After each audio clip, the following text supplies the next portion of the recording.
in accordance with Section 10 of the club constitution, with request notices having been issued to all members. He also confirmed, that is B, the request number of members present for the quorum as per the constitution were present, over 50 members. See attached the list. I don't know whether you have the list.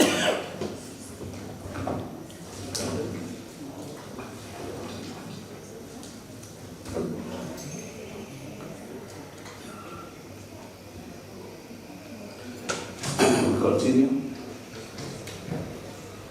He also confirmed, he indicated that the purpose of the meeting was to reflect on the past year and discuss challenges and charter the course of the coming of the year. The members of the main committee, MC, were introduced, and the apology of the vice chairman, Mr. Sisa Dinwa, was noted. Minutes 2 of 26 April 2024 agenda. The Home Secretary confirmed that the agenda was as had been circulated.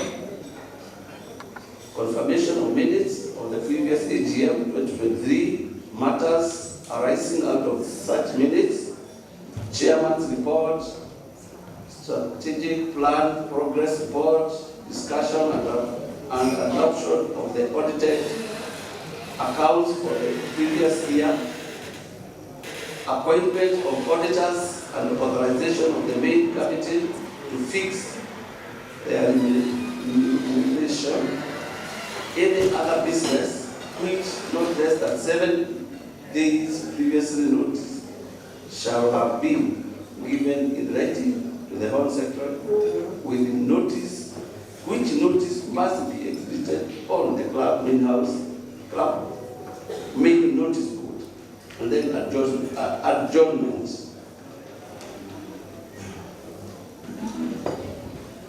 Minute 3, confirmation of the previous minutes. The minutes of the previous AGM were read by the Secretary and were proposed for confirmation by Mr. Kinan Shah, seconded by Catherine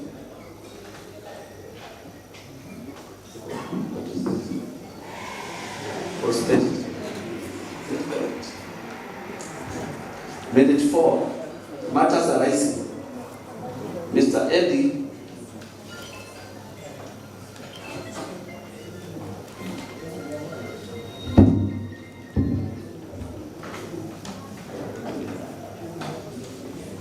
that is minute 4. Mr. Eddie, a club member,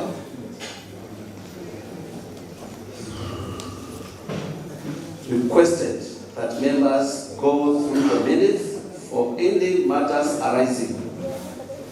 Minute 5, the club chairman, Mr. Patrick Budia, Dr. Patrick Budia, thanked the members for attending as he had highlighted the achievements made during the past year. In his address, he pointed out that the club has attracted new members, and majority were young families. Traffic into the accommodation block had increased, hence more revenue to the club. He invited members to bring along with their guests to the club for accommodation and urged the members to use the spa, gym, and sauna.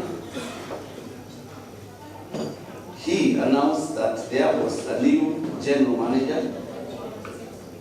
The chairman also noted that the main committee was working to have the best remuneration for the staffs.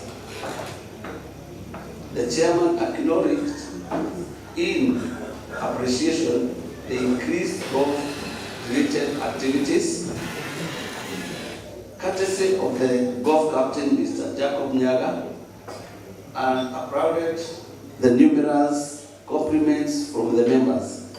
There was a notable recruitment of new golfers and junior golfers which were pointer to prosperity.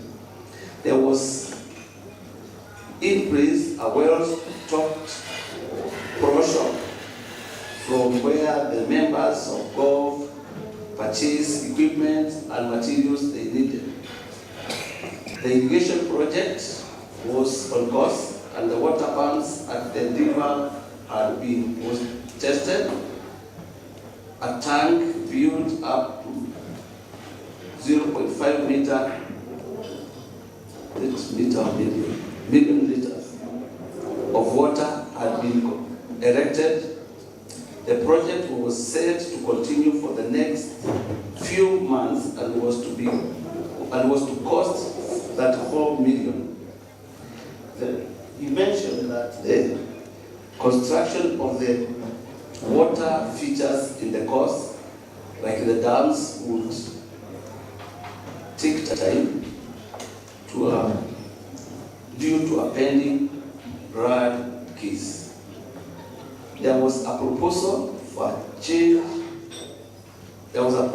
change the design of hole number 8 to provide with a driving range and create room to allow the club host events without interfering with golf activities. The design works proposal for modern sports bar were reported to be underway, and so was the installation of solar PV system to cut the power bills.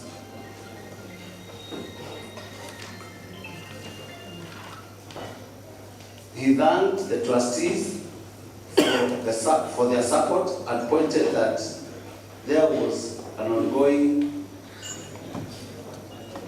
follow-up from Adi House on the Club plan.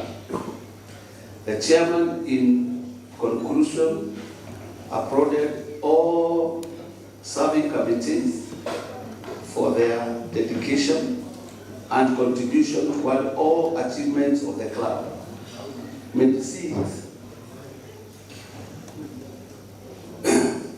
The whole treasurer, Dr. Patrick San, in the strategic plan progress report, pointed out that the club was on course with the projections as tabulated, and the strategic plan 2022-2027. Notably, the irrigation project was 60% complete, having spent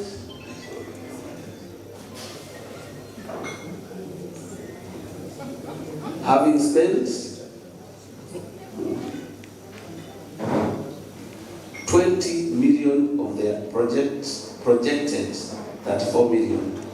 Minute 7, the Home Sector Treasurer, Dr. Paul Sang, presented the audited accounts for the year 2023. He then introduced Nitram Accountants Africa, who were the club external auditors for the year 2023 under CPAK Martin Wawero, to discuss the audited financial reports. Matters arising from the audited financial reports were deliberated on extensively and satisfactorily. The resolutions. The members adopted the audited financial report 2023 as presented with recommendation. The adoption was proposed and by Ms. Alice and seconded by Mr. Dan Kawe.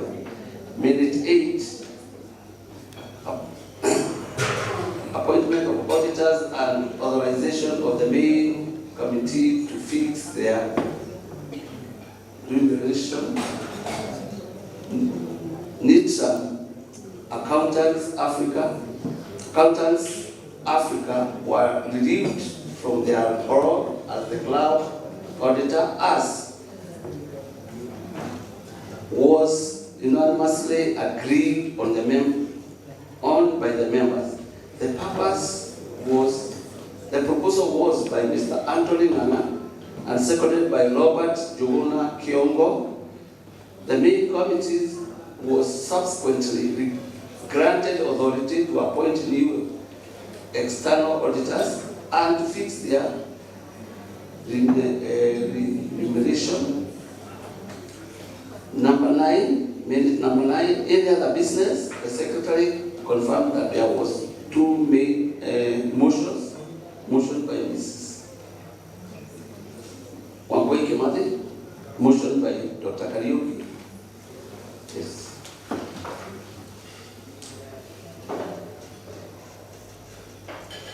The purpose of the motion was to have the trustees do a progress report to the AGM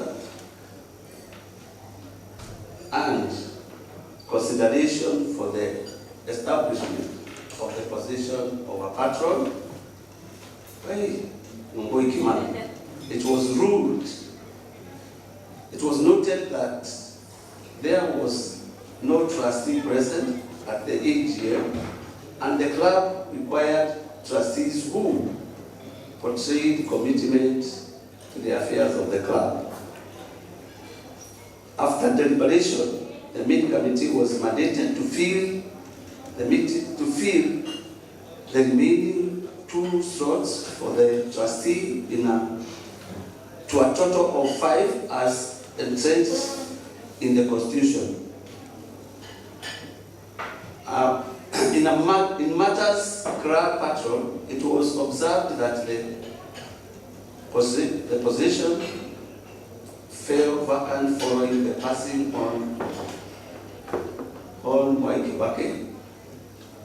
The proposal to establish the position of a patron was geared to appointing a person who is supporter of the club, a holder of high public profile, and adequately networked. The patron is to hold office for 5 years and be accountable. The office of the patron should be highly ceremonial, and the criteria on the length of membership period of the candidate proposed to be 15 years should be reviewed. The nomination should be through main committee, and the credentials be evaluated by the same committee. It was, however, observed that special AGM would be required to amend the Constitution to accommodate the proposal. Nevertheless, the main committee was tasked to deliberate, present their ideas on the proposal on trustees and patron. This motion was proposed for adoption by Mr. Edwin Newton and seconded by Mr. Ben Nadu. The other motion from Dr. Eddie Kabuki, the motion sought to have the agenda to amend the Constitution for life members not to pay subscription or any other levies. Mr. Tibin Wabaldi requested the mover to clarify the extent of the levies to be exempted from, and that such levies should be well documented. Mr. Edito recommended that in order to reduce number of life members, the age bracket should be revised from the current age of 65 to 75, up to 70 that is, and was seconded by the captain. In response, the club chairman advised that an ad hoc committee would be set up to determine the levies, if any, that the life members would be exempted. The findings of the ad hoc committee would help in taking the appropriate decision by LC. Minute 10, adjournment. There being no other business, the meeting, there being no other business, the meeting ended at 23:30 hours, closing prayer by Jane.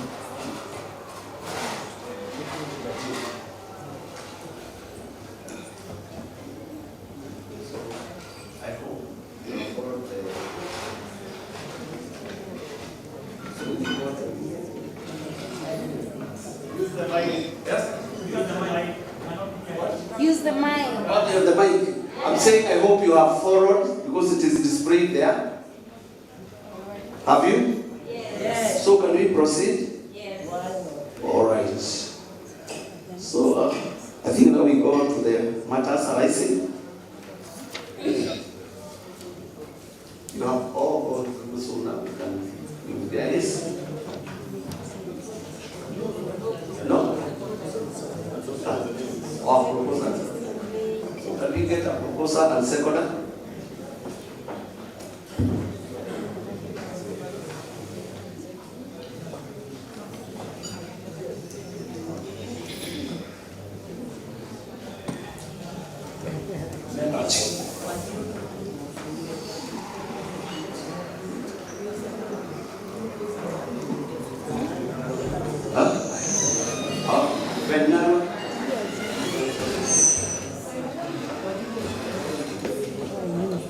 Sorry, Mr. Chairman, before that, there are a few corrections that need to be made in these minutes. First, the names of members. When we record one name as Jane, it is unlikely that really people will know or remember who did. It is a lot of importance that the full name of the members who especially proposed and seconded are written in full. And if possible, even include their membership number. This is a serious document that names should be recorded properly. I think those corrections are, again, the secretary, as he read the minutes, he also corrected himself a lot. I don't know if those corrections that he made are to be corrected and how they are going to be recorded. Because this document will be kept for posterity. Thank you, Chairman. And I don't know if the corrections are documented and recorded, then that's the only time we can say that we can propose. Like, particularly the corrections that he was making as he read.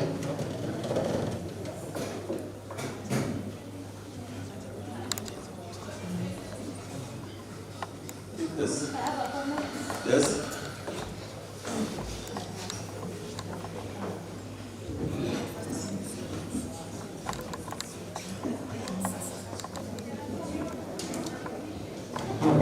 Thank you, Secretary, for taking us through. But we also noticed that the minutes as displayed are neither signed by the chairman nor the secretary.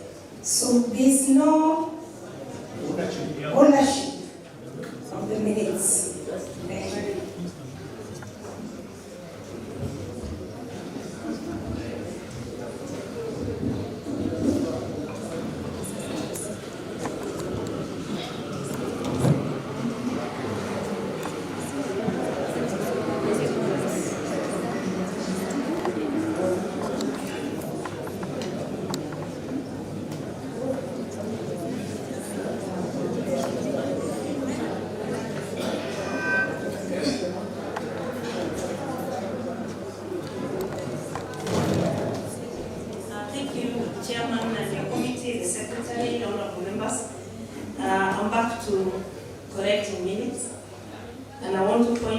one thing in terms of what was adopted as a resolution last year in relation to trustees.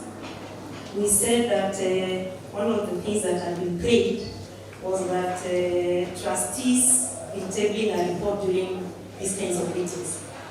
So I just want to have a confirmation that there's a report of the trustees, and if it's not, it's included in the chairman's report.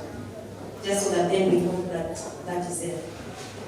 Then while I'm still standing, if you allow me,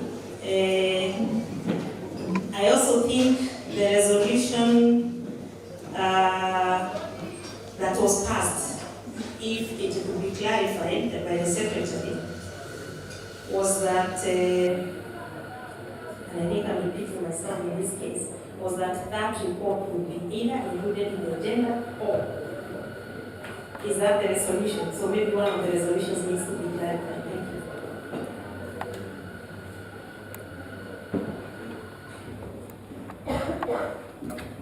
That's all.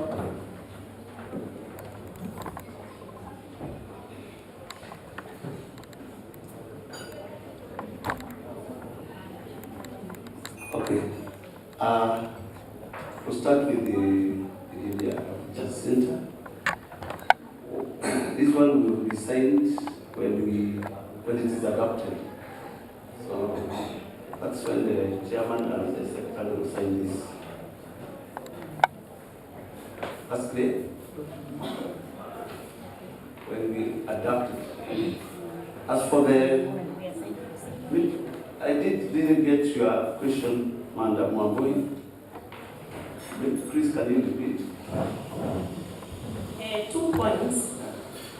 When the matter of the trustees came up, besides the election of those trustees' positions that had been created, the other matter was that we should be receiving reports of the trustees during each AGM, and that was also adopted. So my question was just an assurance that either the report of the trustees is coming up, or that it is part of the chairman's report.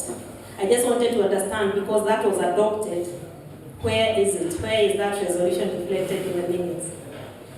The same thing with now that we are on corrections of minutes, the establishment of the position of the patron. The resolution, I think it might be useful to properly capture the resolution as passed. Because currently I'm not sure the minutes as read reflect the resolution that was taken. Okay, I think we have jumped the gun and we have gone to matters arising. So we should first of all propose and second, then we move on. You answer the question.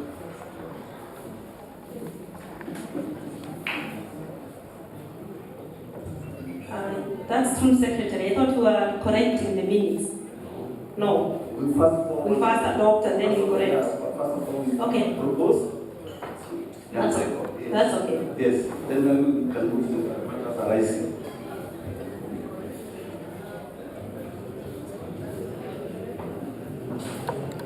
Do we have a proposal?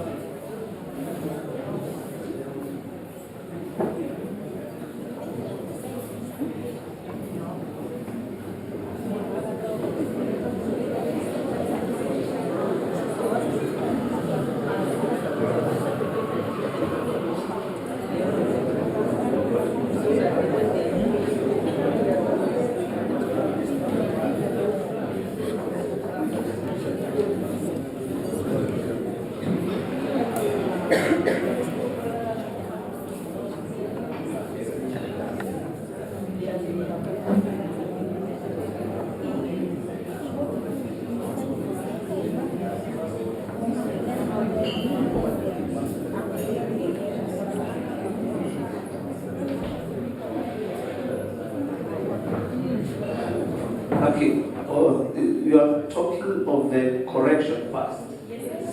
I think as you are going through sometimes, to find that some of them were because of the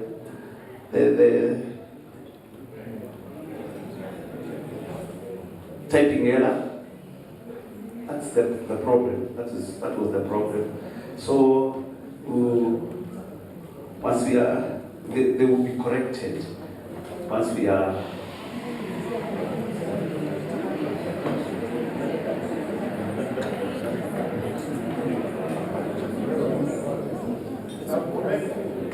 Yes. Yes. Thank you, Chairman. The procedure is first called to hold those minutes as they are. Yes. Whether they do not have corrections or have corrections, first of all, you want the minutes. Thank you. I just want to mention something that the procedure, and I think even the company secretary agrees with me because we do have some of them here. The procedure, you cannot discuss something which you have not owned. First of all, we own those minutes as they are. Then we do corrections. After corrections, we do matter arising. Thank you.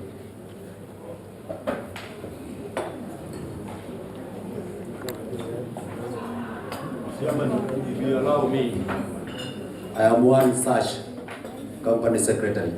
And the advice that we are being given is correct. Is not correct.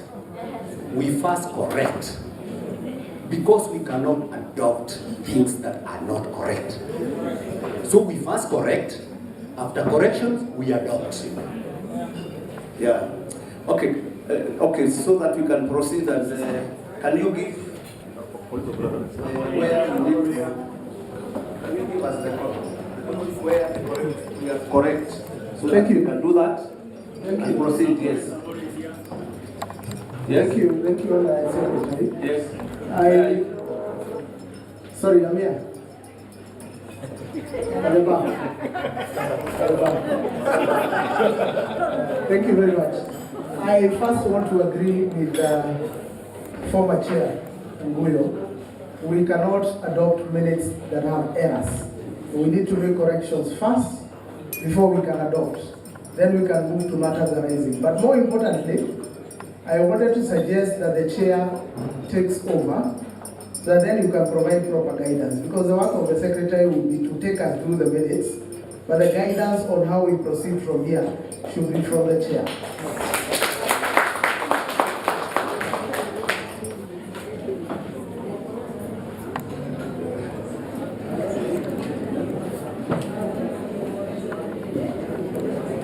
Thank you, Honorable Secretary.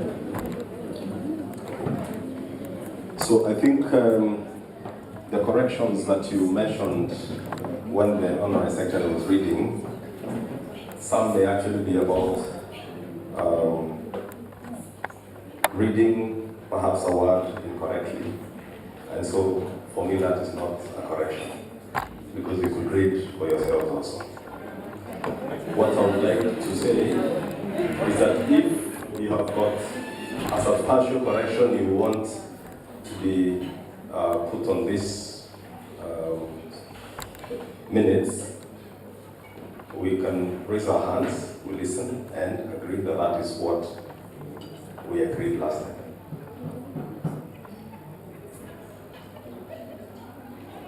And I think we have noted Madam Oboi's questions, some of which I'll answer in the Chairman's report. Yes. Okay. Thank you, Chairman. In terms of the corrections of minute 9:26 of 2024, any other business? Yes. About the motion that was moved. Thank you, because I had the opportunity to move that motion and it was carried.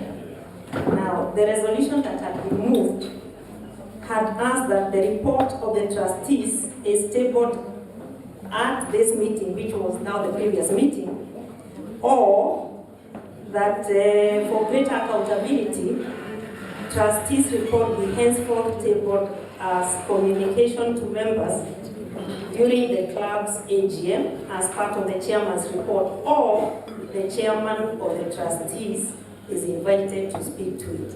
Now, That was the proposal. As far as I can remember, it was carried. So now that's what I'm asking in the minutes, how will that be captured as a resolution? To hear that we either say the chairman of the trustees will be coming to speak, or that the chairman will deliver the report. Then the other one relates to the prayer that had been about trustees' vacancies being filled, and that was done. Again, that resolution was carried, and therefore that's why we went ahead and implemented that, because then that becomes a proper record of that meeting. Related to that is also the establishment of the position of the patron. The minutes, I am suggesting, they say, actually there's no resolution. It would be good to have the resolution captured to say the position, the resolution was adopted that the position be established with, however they said, the committee was tasked to deliberate on the idea of the proposals, on the establishment of that position, that they will do a report. So again, first and foremost, it should be that the motion was carried.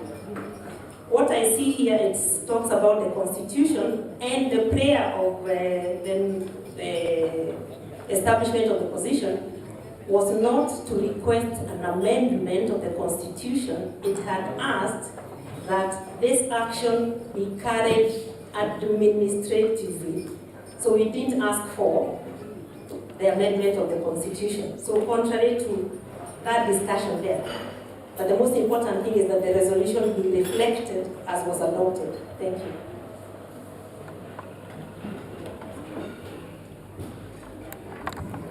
Okay. That is noted. I will make a substantive comment on the issue of the patron in the chairman's report also. So that I can also let you know what has been discussed since the last meeting that we had. The issue of amending the constitution to accommodate the proposal was actually raised here by members. And so it also needed to be captured as part of the deliberations. And it was also going to inform the deliberations we're going to have after the meeting concerning the patron, including who is a patron and what do they really hold for the club.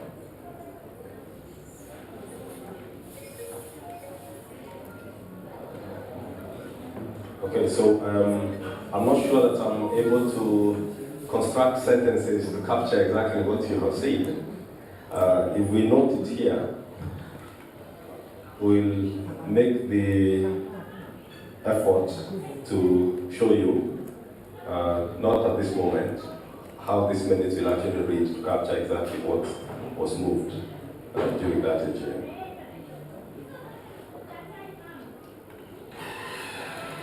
And I think everybody has heard what Madam Ogoy has raised. And so when you see the minutes circulated, that will capture even what we are discussing here today, you will agree to what we have written, because it will be captured in good faith. Yeah. Okay, any other substantive amendment, correction to the minutes as were read? Okay, I will assume that there is none, other than maybe one or two typing issues that will be looked at throughout the committee. So I'll ask, therefore, that we get a proposer and a seconder, so that we can adopt this minutes, and then we can discuss any matters.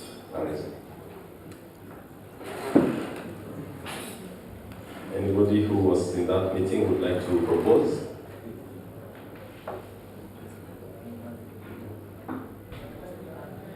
I'm not sure whether the light is blinding me from seeing hands.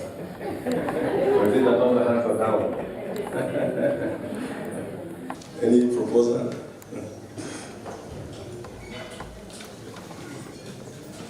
Okay, that has been Narua. Member number N092. Okay. Seconder. Would like to second?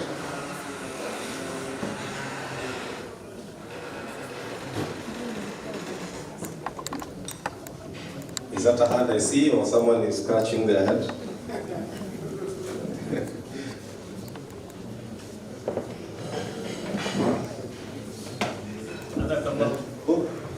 Other Kamau. Member number? Yes? K015. K015. Okay.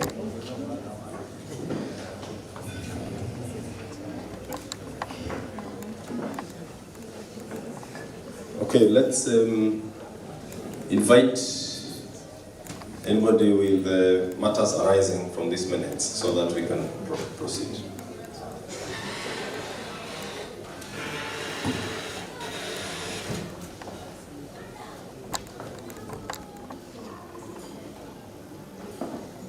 Yes, Honorable Body. Good evening, members. My name is Wapari, which is my name. My member number is W093.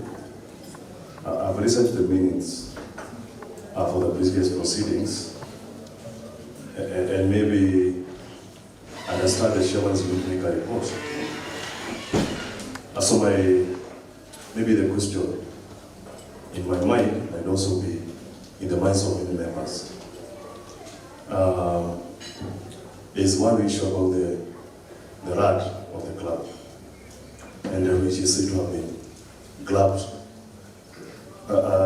Maybe for me, I would like to hear whether there is a documented evidence or progress on the dealing with the issue of the RAD of the club. Because that issue was raised, I think 2 years ago, and we want to hear today the progress the office has made up to date.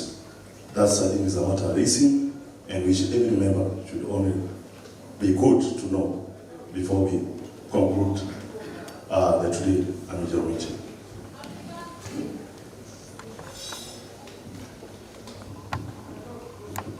Thank you, Mr. Afande. This is actually ongoing, but allow me to make a substantive comment about it in the chairman's report.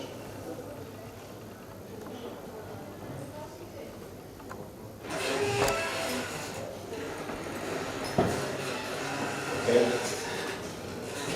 Yes, Madam Board. Thank you, Chairman. I suppose also for the record, maybe because the minutes relating to the establishment of the position of the patron, and I have nothing personal to this about this. I stand because, yes, having the motion, I feel the responsibility to carry it through. Maybe then there should be a matter arising relating to the status of a resolution that was passed by the AGM of 2024.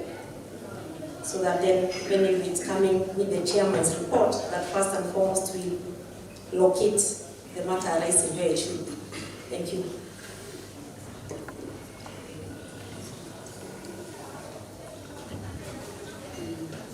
One of the responsibilities of the committee after this, the last AGM concerning this matter of the patron, was that we were going to deliberate and present ideas on the proposals on about the patron.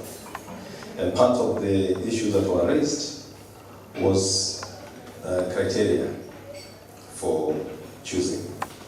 Because, as has been pointed before, the club patron position is said to have fallen vacant following the passing of our great president, Mwai Kibaki. Now, following the meeting, one of the things we did was to conduct an informal survey amongst members. And one of the things that became clear is that this position of the patron, as was occupied by the Honorable Mwai Kibaki, it was not something that the club sat and passed. The issue of the patron almost happened organically, and the same individual also happened to be the patron for the Kenya Golfers Union, also happened to be the patron for Modega Golf Club and Kenya Country Club. And so there had never been really a formal appointment of a patron for this club. Now, having said that, if then we were going to establish that position, it was not going to be as easy as saying we have all agreed we need a patron. Because, in fact, if you look at some of the letters that have been written to the main committee, including one that I have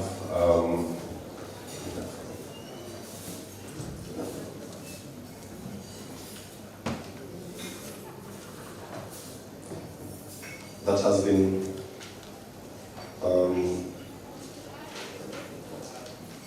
there actually happened to be a petition against the introduction of this club patron position.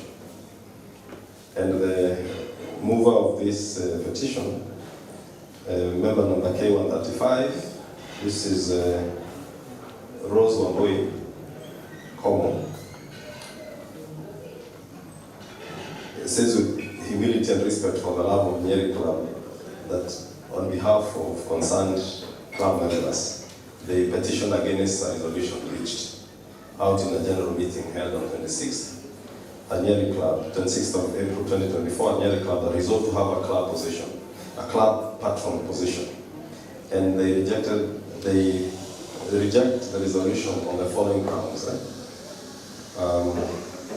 That the current club constitution has not created such a position, which means members need to review the current constitution first for the position to be constitutionally created. And that the current constitution, on the other hand, if TESA changes, can only be done not earlier than 5 years from the previous amendments. And in this regard, we are not able to review the constitution having done so in 2022. They also raised an issue that there is a conflict in running of club affairs if we establish this position, because they feel that the position will bring in conflicts, noting that there are no clear roles cited by the proposer, and that there is no current vacuum in all the levels of management, since golf matters are heavily managed by the captain, and the general club affairs by the executive, and advocacy and custodial affairs are the responsibility of the club trustees. The patron, therefore, will have no specific role, and this could cause a lot of conflicts in day-to-day running of the club affairs, where members will suffer the consequences. They also feel that the members will suffer uncertainty of their membership rights in a scenario where they might have a different opinion from that of the patron, and those who could be supporting his opinion, and mostly if such a member is a member of any decision-making position. We therefore seek a permanent withdrawal of the resolution and immediately stop any plans or special committees that could have been formed to spearhead this process now and in the future for the good of Nyeri Club members and their generations. And they say that they have attached a list of signatories, but I must say I haven't seen the signatories. But I think the point is that since this position is to be created for the better of this Nyeri Club,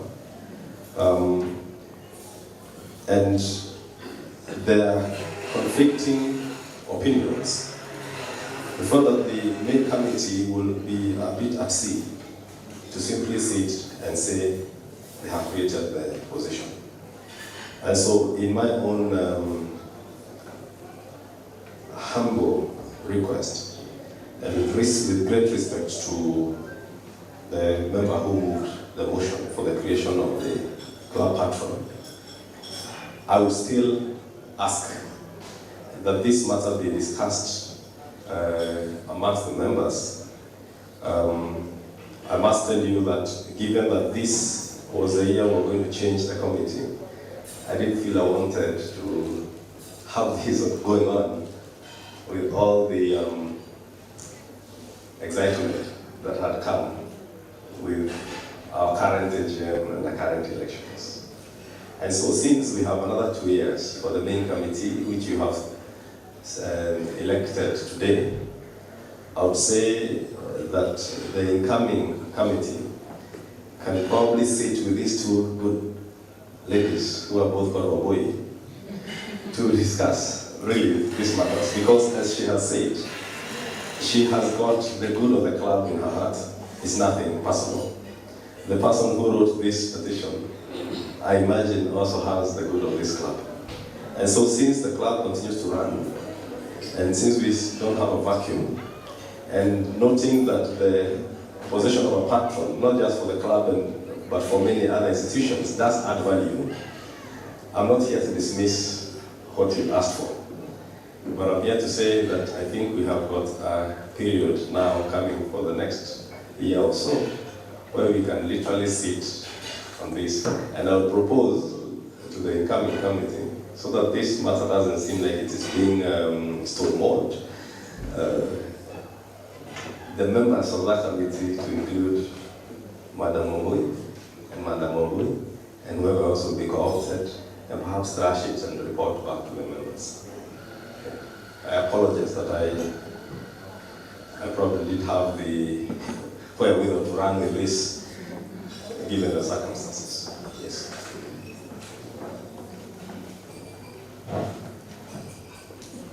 With tremendous respect to the chairman and the committee, there are two issues here that arise. For a motion that has been adopted by an AGM, the procedure of removing it cannot be that there's a petition, because one, it has not been implemented. So the question here we are asking is, was this adopted by a properly constituted AGM? The answer is yes, and that's why, members, you saw me asking the question, where is the resolution? Because there was a resolution to the committee to establish the position of the patron administrative, because that was the prayer. And as far as the minutes are concerned, they say it was adopted, but the committee was to give a report. Now, when a motion has been adopted by the AGM, the supremacy of the AGM cannot then be undermined by a petition, that's one. Number two, neither can that be dismissed by a committee, because they are bound by resolutions of the AGM. That's point number one. And I want somebody to correct me and say that I'm wrong. Number two, the petition that has been put on the board as of today morning, no, yesterday, there was not a single person who had signed to that petition. The rules are, it says we, the undersigned. Who is the we that signed that petition? Now, to rescind, in my view, a resolution of the AGM, it would then mean as many members, no, more members than had adopted the resolution ought to have signed that resolution.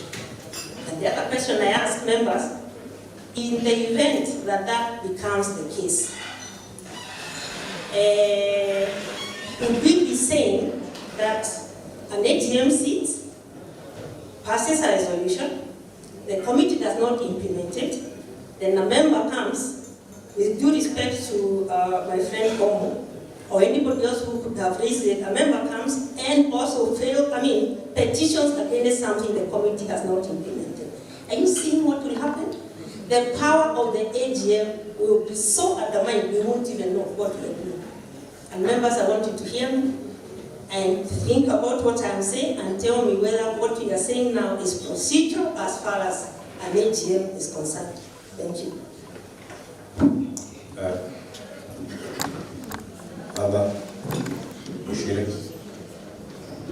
Mr. Chairman, members, good evening. name is Adam Mushir, M047, and a former chairman of this club. When this motion was tabled last year, I remember I was seated outside here, and I was very keen and interested about it because having been a member for more than 15 years, I think if it were carried the day, I qualified to be a candidate, patron of the club. So I was very keen about it, Chairman. And I walked in to listen to the whole debate. I started to be corrected. The minutes have now captured that passing of the motion clearly in black and white. It has not captured that. And to the best of my recollection, that motion was not passed. They started to be corrected. So everything else that follows thereafter, whether we can decide the resolution of the AGM, that does not count at all, because in the first instance, that's where we start from. And I've said, now we are relying on our memories for those who are present here, and we can debate, oh, I think it was passed, I think it was not passed, but the minutes have not captured that clearly. But for me, and I think some other people, it was not passed. I think it was put in abeyance, and the committee was to go deliberate the whole thing and then report back. And I think that is what the chairman has done, come back to report how far they went on that whole issue. And even as the chairman speaks right now, it is very clear that this matter has not been properly deliberated upon. Thank you very much.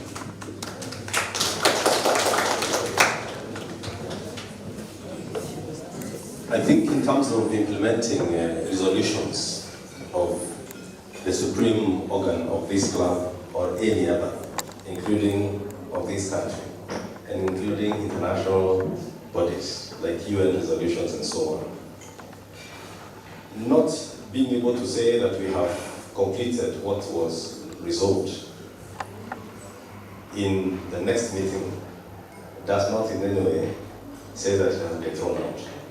This is an issue that we all strongly feel about, and there could be a huge divide about this, because we are starting from a point where we say we had a patron, but truly speaking, this patron position had never been established. It basically happened because of the stature of the person who was involved. And so, to be fair to everybody, to be fair to Wambui, I think I said it clearly that Rose's petition has not been signed, and that has an impact. That's what I said. So I was not saying that it is in and of itself able to throw out whatever was discussed in the other meeting. What I'm saying is that there is enough conversation going on amongst us to say that it is not wrong for us to say at this point we have not made a resolution on this patron issue. And the club continues to run. The reason we wanted to have the patron, as I heard from Wambui, was additional value to the club. And so, since some members feel that this value has not been crystallized and talked about properly, I think it is in order to say that while saying that we did what we did last time, I don't think we have an immediate and a timeline. But what I would like to say is that it is okay if we can form a committee. I don't think you want to leave it to the main committee, in my own humble opinion. I think the removal of the motion and everyone else who feels strongly about this, please let's canvass about it so that we all can agree. Yeah. And I would like to just give you one more minute and then we move on to something else. Yes, Chairman, I agree, and I agree with what former Chairman is saying. Therefore, we need to correct the minutes, because the minutes have said this motion was proposed for adoption by Mr. Edwin Miguto and seconded by Mr. Ben Ngalo. So we possibly need to correct that and say the motion did not pass. So that's also something. So then we then know the record of the minutes in various ways is incorrect, if that is the case. But to my recollection, and which is what is reflected here, the proposal was adopted. And that is the record that we have before us in the minutes. Thank you. Now, allow me to give only one more person to comment about this, and that will be Rose Como herself. Thank you, Honorable Chair, to your committee, and members, honorable members of the club. Good evening. My name is Rose Como. I just want to make one clarification. Why I made it a petition that is not signed, it is because according to the Constitution, if you want your agenda to be put in the agenda of the day today, in today's AGM, in our current Constitution, I was supposed to submit within 28 days, which I did, and it was received. So I am not required to have signatures. And that's why I literally did not correct signatures. And so I am pushing still that it be put in the agenda, because once it is in the agenda will be discussed and it will be properly documented for review in future meetings. Thank you. Okay. I would like to ask Rosa Como, in view of what we have just discussed, I don't think that we will arrive at a solid conclusion about this matter by giving it a substantive inclusion in the agenda. I think it would be my asking to you that you've heard what I have said, and Wamboi has raised her issue about this. I think a committee that sits with you included and her included, so that you can thrash this matter together. Because we are in this together, it's not opposing camps. So I'm not sure we really need to spend more time debating this matter in this meeting. Maybe Honorable Chair. Yes. What we can do. Maybe Honorable Chair, what we can do, we can put it in the agenda, but then address that it was addressed in the matters arising, and whatever was concluded be put such that I will not take more time to defend it, but then being in the agenda, the element of putting it in the agenda is so that there will be now something to follow up, so that if there is another committee that will be formed, then the committee will come and say, in regard to minute number this, regarding this matter, this is what we deliberated on. That's my humble request. Well guided. Thank you, Chair. Thank you. Any other matters arising?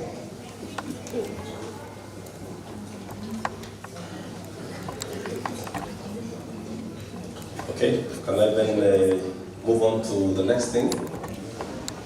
Okay. So I'll proceed to read the chairman's report.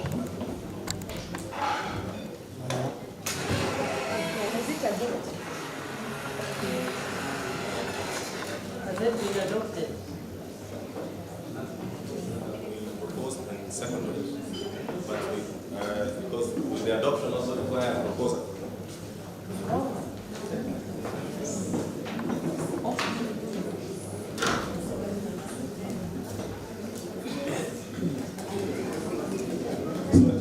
Captured that matters arising were discussed, and therefore we are in agreement with the minutes as read and discussed.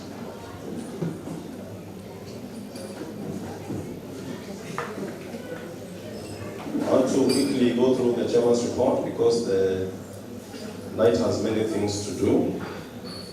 So today is the 25th of April 2025. And we are happy to be here for the Nyeri Club AGM. And I would start by saying that I'm immensely grateful to you, the esteemed members of Nyeri Club, for according me the opportunity to serve you as your chairman for the last 4 years. Every day has been a testament to God's favor and faithfulness. Now, my greatest pride in these 4 years has been the tranquility that has prevailed during that period. And this has not been a result of happenstance, but has come from a deliberate effort to listen to members' comments and critique. And my prayer is that all of you have felt heard, even if your comments may not have been immediately acted on. One of the things that we have experienced is huge growth in our member numbers. And as we had said last time, we have fairly younger people now. When I say younger, I know younger is relative. To Mr. Giri, to all of us here are very young. But our older members here are especially glad to note that the mainly youthful demographic will ensure vitality and continuity of our club for years to come. I hope that we have all been able to forge and strengthen both new and old friendships and camaraderie. We were privileged to superintend over many developments in Nyeri Club during this period, and I'm going to mention a few. And even as I do so, I would like to ask members, especially the newer members, to familiarize themselves with the club's strategic plan.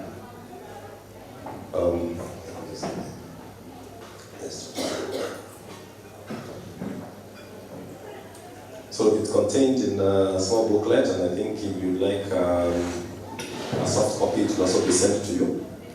It's basically the strategic plan for 2022 to 2027, meaning that sometime towards the end of coming year, we must then go back to it so that we have another one or build on it for the next 5 years.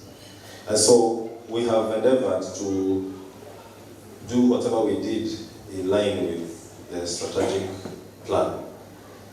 And this strategic plan itself was one of the many things we are proud about. And now the plan provides rails upon which the club's vision and development agenda rides. We are deliberate to ensure that those that work for us are competitively remunerated. And one of the things that was done was the introduction of schemes of service. And we have endeavored to recruit top-notch workers to make this home a good place to be. And we are proud to note that we now pay significantly higher than what the government's minimum wage would be. And that the members can confirm. Now, through prudent gathering and use of resources, we achieved a number of notable positives. One of them, obviously, is that I think the chairman, the treasurer's report will show how the trajectory that our revenues have taken over the past 4 years. We have been able to complete the irrigation project for the entire course. This project, according to the strategic plan, was supposed to be completed by March 2026. And so we've been able to deliver it slightly before time, almost a year before. Now, this project involved the installation of green energy hydrant pumps at Nyeri River just after the Outspan Medical College. And this involved quite a bit, including getting a bit of whaling from the owners of land. We built a 1.4 kilometer line from Nyeri River to the place just below T-box number 5. And we've been able to deliver about 75,000 liters of water per day. That is now held in a 500,000 liter reservoir. The water reticulation across the course involved a 4 kilometer main line and numerous collateral lines and sprinklers on the course. And in one-of-a-kind automated system, we can now control the entire irrigation system from right outside the office here. On Saturday, I managed to walk around the entire course with the contractor. And all it was taking is a phone call and saying, please put on green number 5, fairway number 3. And that actually is done. So the only things remaining now for this irrigation project is what the contractors time after completing the project, just to troubleshoot a few places, repair a few leaks. Now, I must tell us that we had initially hoped that the hydrant pumps would give us about 120,000 liters. But I think the head we have at the river, the length of the kilometer of the line, and the height that water comes from the river, about 85 meters high, did not give us the exact amount of water we needed.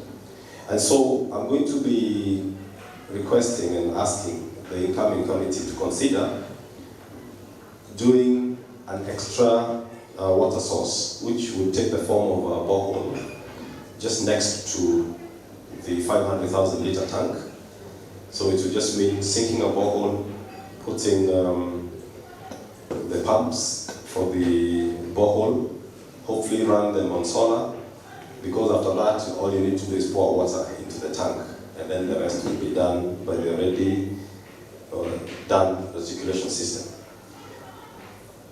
During this period, we have also been able to see what the 18 suits complex at the other side can do to show up our revenues. I'm sure that has been a big addition for us.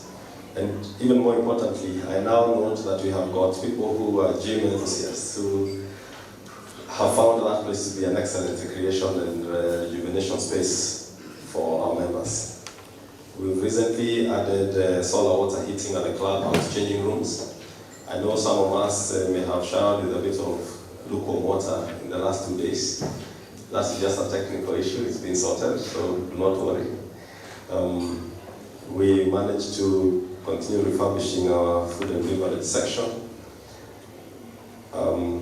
Now we also got into a good problem because of the great numbers of new members that we got. Parking then became a big issue. And I'm glad that today some of you parked on the new parking lot.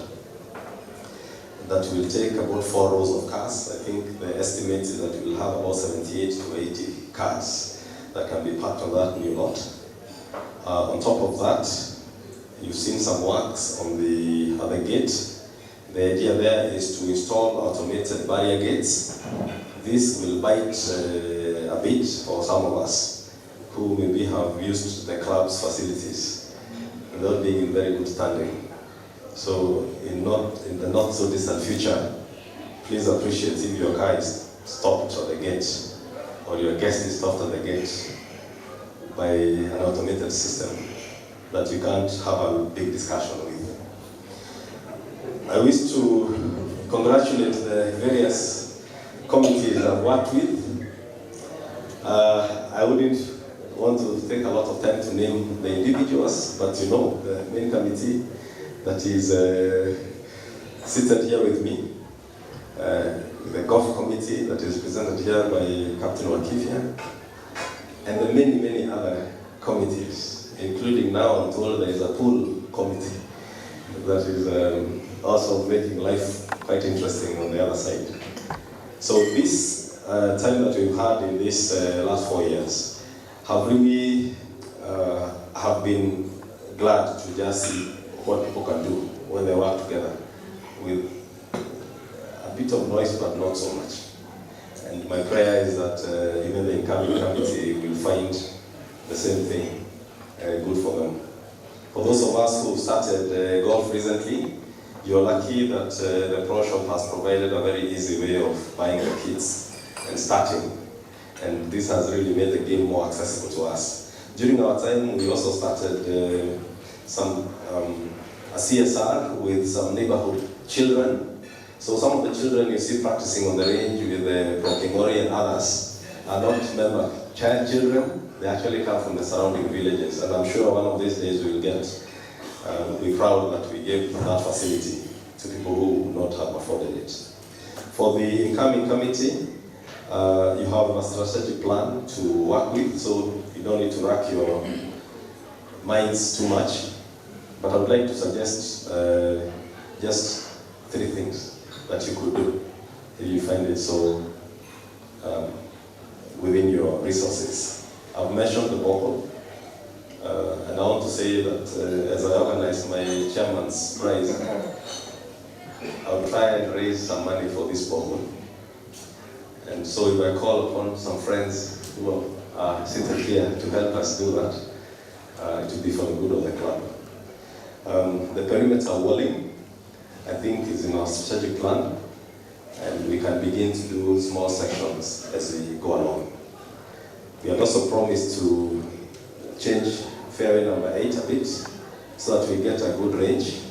And now that has become important now that the parking has taken a bit of the range. So one answer creates another problem, but the good thing that we are all able to surmount them. I want to take this opportunity to just thank all of you once again. I'm really happy that you gave me this opportunity.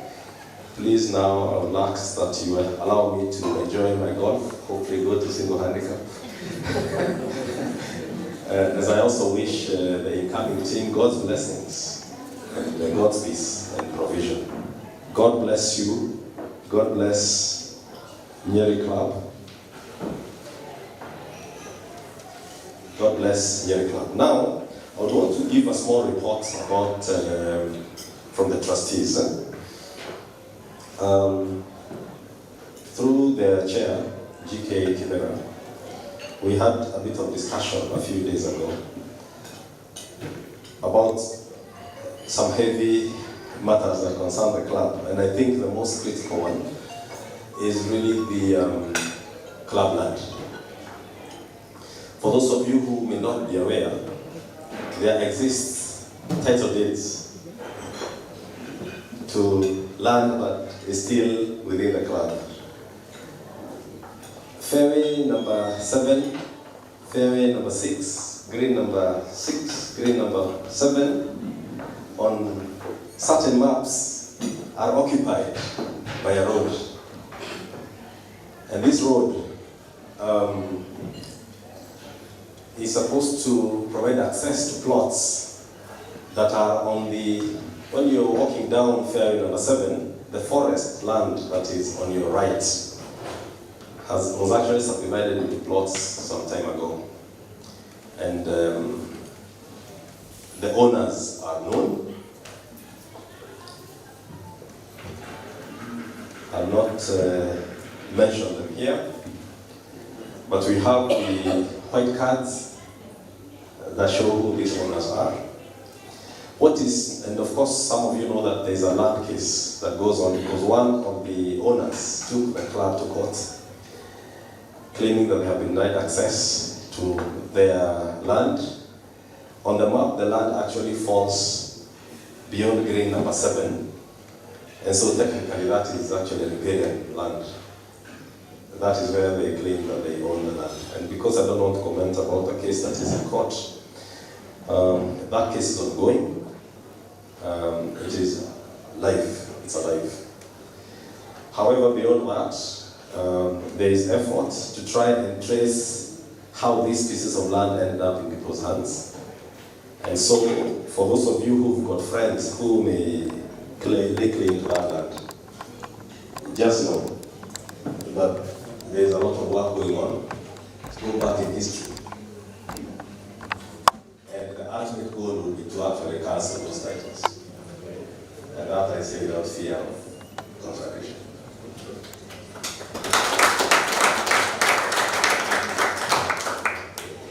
And this is something we will continue to do, even when I'm out of office. We've already asked one of us here to provide the legal counsel towards this endeavor. And so, if you've got friends who own the land, one of the best things that would happen is to simply surrender it without a lot of fuss. In fact, one of the people who is a very good friend of mine already wrote to the permanent, the principal secretary, and they wonder how they got the land in the first place. So, I will not want to say too much about this so that I don't let out on too many secrets. But do continue to enjoy your course. As it is now, the land remains as it is. And as our founding father would say, I don't think anyone will tunya us that land. Okay. I think the other issues with the trustees that they wanted to know, and we've already communicated with them, is our liabilities. I think the greatest liability we have is we did take a facility to complete the accommodation block, which we've been paying diligently. Maybe the treasurer will comment about how much is left out of that. That is really the only liability that we have. I would like to say we have endeavored to make sure that all providers of services and goods here are well paid. I think are paid on time. I don't think we owe anybody money stretching more than a month, 2 months, which I think is a good thing. And if you are a provider here, you run a business and you think that what I'm saying is not true, you can raise your hand. If we owe you any money from last year, unless it's an invoice that is in dispute. And so, today I stepped down a proud man, happy to be part of us, happy to continue offering solicited advice, not unsolicited. And so I do wish all of us a good time, and let's enjoy this club. Let's take it at our second home, and let's do everything we can to make sure we avoid conflict, and make sure we do everything we can for posterity, for ourselves, our children, our grandchildren in the days to come. Asante sana. Thank you, Chairman. Tackling the questions and the Chairman's report. The agenda 4 will be tackled by Dr. San. As a matter of procedure, I propose that we adopt the chairman's report, and well done, Chairman. Good job. So we can have a seconder for that adoption. Thank you. There are several. The one that gets the microphone first, Kirago. S. Kirago, K004, seconded. Thank you very much. Good evening, members. Good evening. This is a song that some people are saying is campaigning on the wall and not physically. Okay? I think I prefer to be silent and perform in the background. But I'm grateful to God that we have a chance to interact a bit on our finances. I just want to mention a request to amend the agenda number 7, which is discussion and adoption of audited accounts. Is one agenda that is missed, which is appointment of the auditor for the 2025 financial year.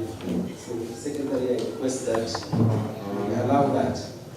So, as mandated by the last AGM, we were given the chance to recruit an auditor, an external auditor to audit our finances, and the main committee did that. We had a competitive process where we had competitive bidding and interviews of potential auditors, and our successful auditor that we were able to recruit was Harold Mureni and Associates, and they are here. I just want to introduce them very briefly. They can stand up so they can be seen. So Harold is the one standing, and the rest of the team, we have Rita and Emily. Thank you.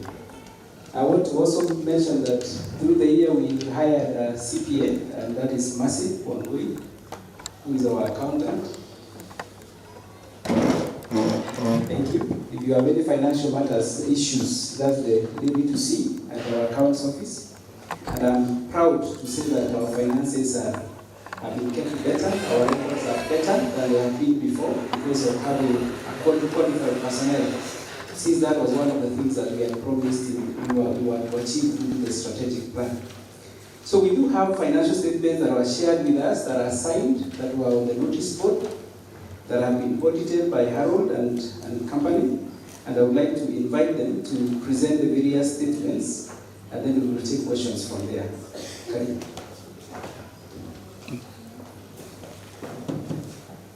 Let's clap for you.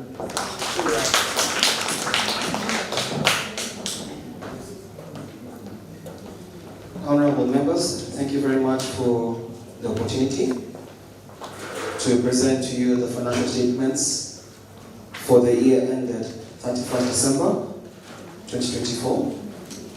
To the main committee, once again, thank you very much for the opportunity accorded to present the financial statements for the year ended 31st December 2024. My names are Harold Stephen Moremi. I am the managing partner for Harold Moremi Associates. So without much further ado, I'd like to quickly dive into the financial statements. What I would kindly like to request is that we first go through the financial statements, and if any member has a question, maybe you can write the question down and ask the question later.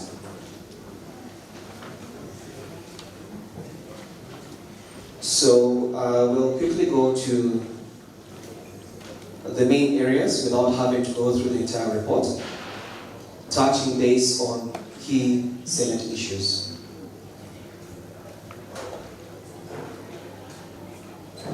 I'll go straight out to page number 5. Which shows the members, the various member categories, and the results for the year. Comparatively, profit before interest, depreciation, and taxes for the year ended 31st December 2024 amounted to 10.612 million. In comparison to 2023, which was 15.948 million. Allow me to go to page number 13, which gives a summary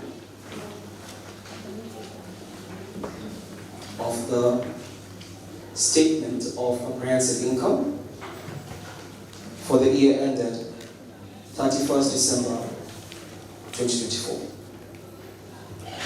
In regards to the income, for the year 2024, the club reported 50.4 million in comparison to 2023, 40.78 million. The gross profit amounted to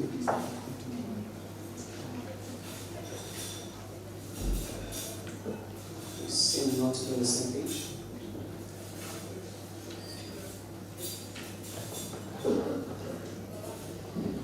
Let me repeat again. Page number 13, statement of income for the year ended 31st December 2024. The income reported in 2024 amounted to 50.474 million in comparison to 2023, which was 40.78 million. Automatically an increment of around 10 million. Direct cost, as clearly tabulated there. The gross profit margin are 12.396 million in comparison to 10.328 for the year 2023.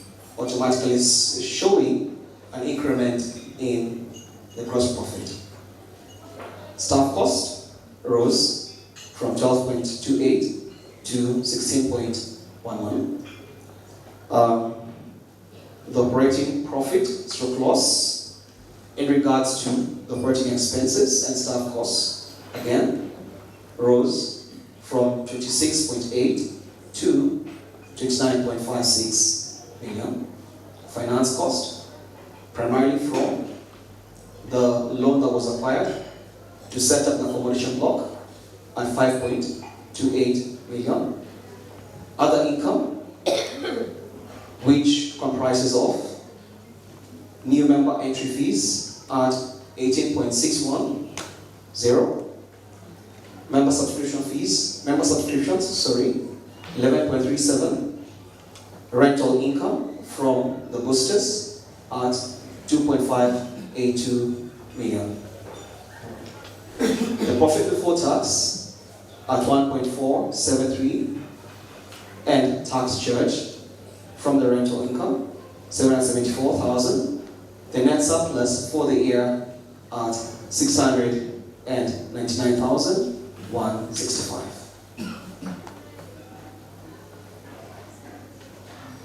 I will proceed to the statement of financial position, which is the balance sheet. Thereafter, I'll give room for questions. So that is page number 14.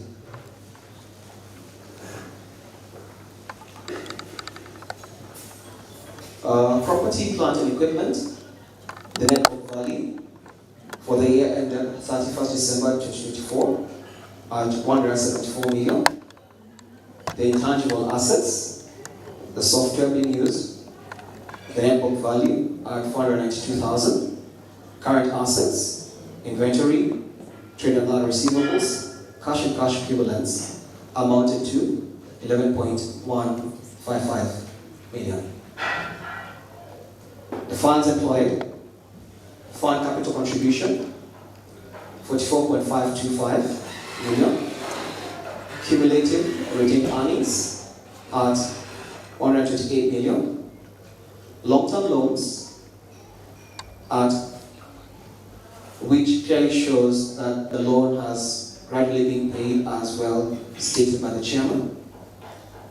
As at the end of December 2024, they have steadily paid out the loan from 7.762 to 4.66 million. Current liabilities are 8.498 million, thereby showing total equity and net current liabilities. So I will give room for questions. Then we can discuss further. Thank you.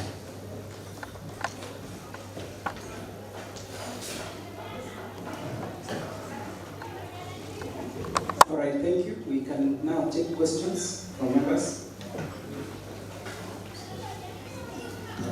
Just one more point in regards to our opinion as auditors of the financial statements.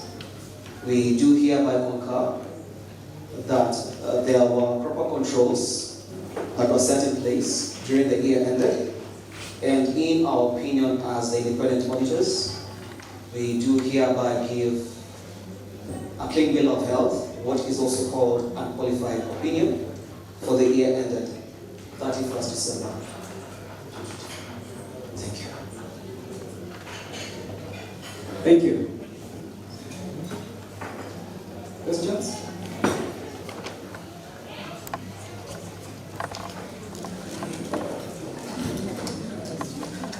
Thank you, Dr. Sang and our auditor. My question is, you have indicated that our revenue is increasing as indicated here from 40 to 50, but then our direct cost has risen up from 30 to 38. Maybe just a question why it's increasing if our revenues are already rising high.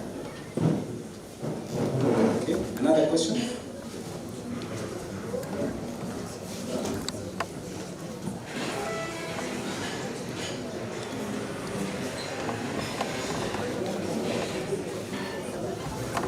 Oh, I'm told to request that you give your name and member number, just in case we have strangers.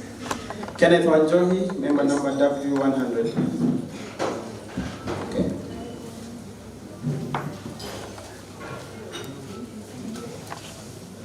I would like to take a couple, then we respond to all of them at once.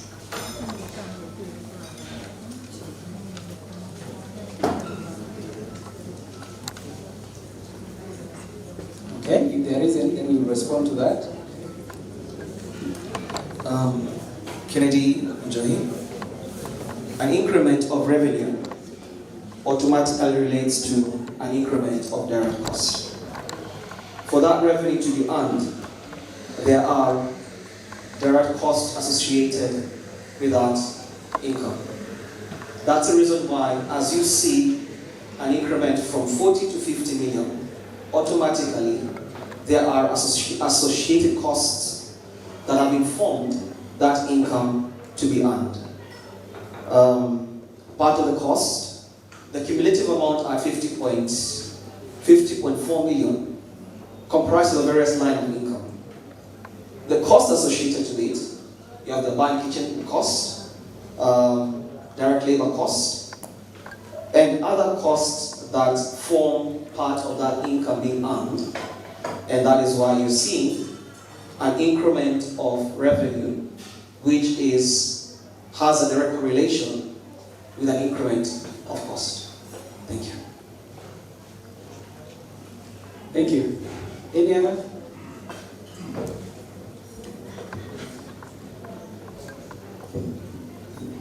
Hi, I'm Daisy Mumbi, member number D038. My question is on note 7, the depreciation charge on the buildings, especially on the new buildings. There seems to be a discrepancy on the percentage charged in 2023 vis-a-vis 2024. So probably you can explain why we arrived at the figure 12 million for 2024.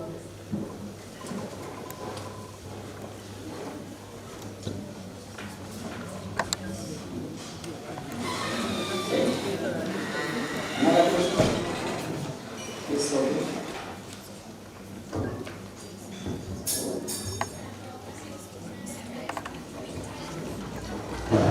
Thank you, member K090.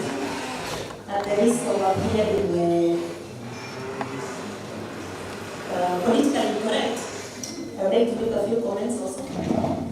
One, if you could tell us maybe who trading clients are, they are listed as part of the members, category of members. Trading client on page 05.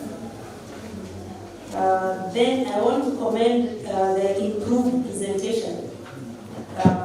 Reads quite well, but I want to suggest, because you had last year's accounts and the previous year had broken down the income by activity, so that it becomes very visible what we are making as from catering, from bar, from residential rooms that we now have, because that then be able to track very easily.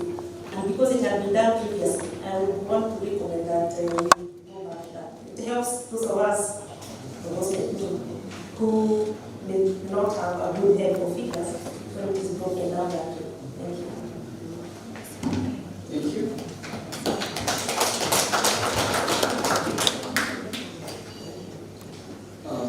In response to the first question, in regards to the depreciation, we applied consistency. In the previous year, 2023, the rate that had been applied for the depreciation charge was at 10% on reducing balance basis. Therefore, in the subsequent year, in 2024, based on reducing balance basis and consistency, we applied the same rate. Thank you. In regards to the next question, on page number the trading clients, these are clients who, some of them form corporate companies that have come on board as members, bring into the club employees who form part of members in the club. That is why at the trading client line, you have the corporate ones. But if you want a detailed list of training clients that can be available to you right after this meeting. We have a breakdown of all of the members. In regards to a breakdown of the revenue earned, it is on the notes that is on page number 24. So basically, if you go to the row number 16, you will see the revenue and the various lines where the revenue came from. The same case with costs. Each line has its own cost. For example, bar and restaurant brought in 32.4 million and spent 29.2 million. That is for purchases and logistic of raw materials for that particular case in the kitchen and also in the bar and the beers. So there is that in the notes, because you can't put everything in financial statement. Every line has a note associated with it, so you can go to the note and see what the figures are. Thank you. Yes.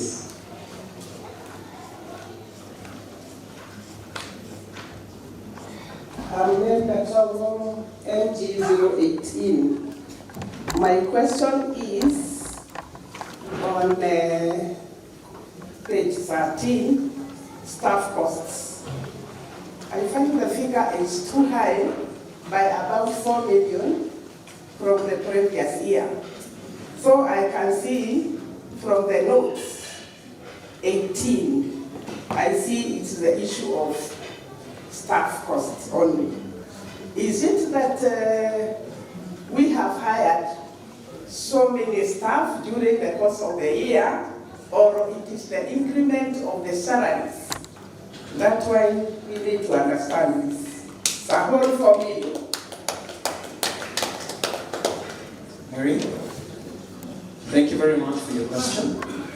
In regards to staff cost, from 12 million to 16 million, an increment of about 4 million.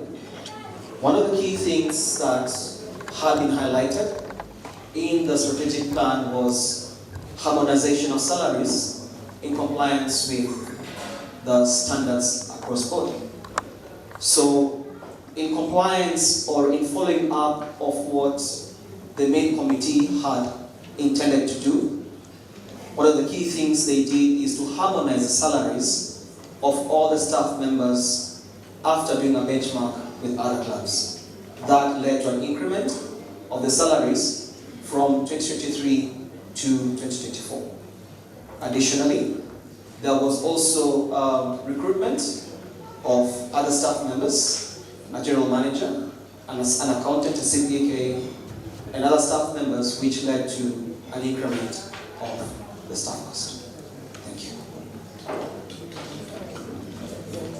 Yes, there is one more question there.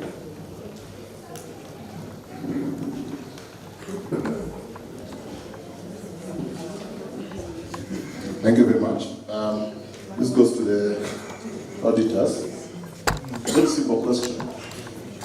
When I look at the performance of the last 2 years, and specifically in a department that I have an interest in called food and beverages, starting with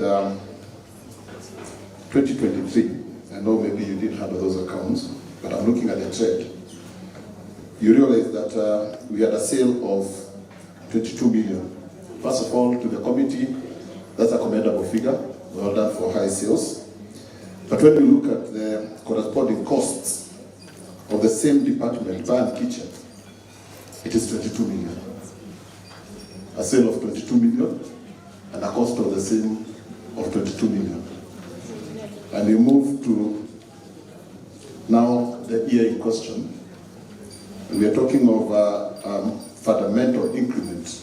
Well done again to the main committee, moving the figure from 22 million to 32 million. This would be a very rosy picture, were it not for the fact that when you look at the costs, and here I think we are talking about the direct costs, the cost of production, isn't it? You realize it's 29 million. What is your opinion about that? Good. In regards to that question, one of the key things that was said is that the main committee opted to maintain the cost of food at a very, very minimal margin. Therefore, to encourage the members to come to the club. So if you're going to look at a comparison between the cost of food vis-a-vis the cost at which the club charges you for that food, primarily the club is making a paltry amount of income. But when it comes to alcohol, beverages, that is where the club has maintained its cost, and that's where they're having a saving cut into the rare cost of production. That is why you're seeing that disparity in 2024. Just to add, I know it was directed to the auditor for opinion, but you realize that for 2023, that was a loss. If you look at it strictly, because it was 22, the income was 22.5, and the cost was 22.0. So not a loss, but a very marginal profit. If you look at this year, the year in question, 2024, there is a profit of almost 3 million in that department. And I think I put that in my campaign poster. That we did a turnaround of the departments. And the main thing there is about stock taking. Especially in the bar, we have been able to nail that one. The one we are still trying to nail is the kitchen. Getting to be able to nail the flow of everything so that we are able to cost properly and also that we don't have wastages. So members, you know, those are the things that we are struggling with, and we will overcome, because already we invited the software team, SBA, the ones, to make sure that the chair is able to order for raw materials from the system so that we can track everything to the very end. And when you ask for food, this is a challenge to all of us. Please make sure you give your card first so that it is swiped before it's ordered. So when they go to the chef, they are going to the chef with the receipt. Because what is happening is you are given the food and it has not been charged. Then you discover you don't have money in your card after that, and you are beaten. And the waiter is left with struggling to follow up on the debt from you. So these are things we will improve. And part of that improvement is what the chairman shared about the gate. Because what will happen is that gate will not allow you in if you have debts. The smart gate. So you will have to pay your debts.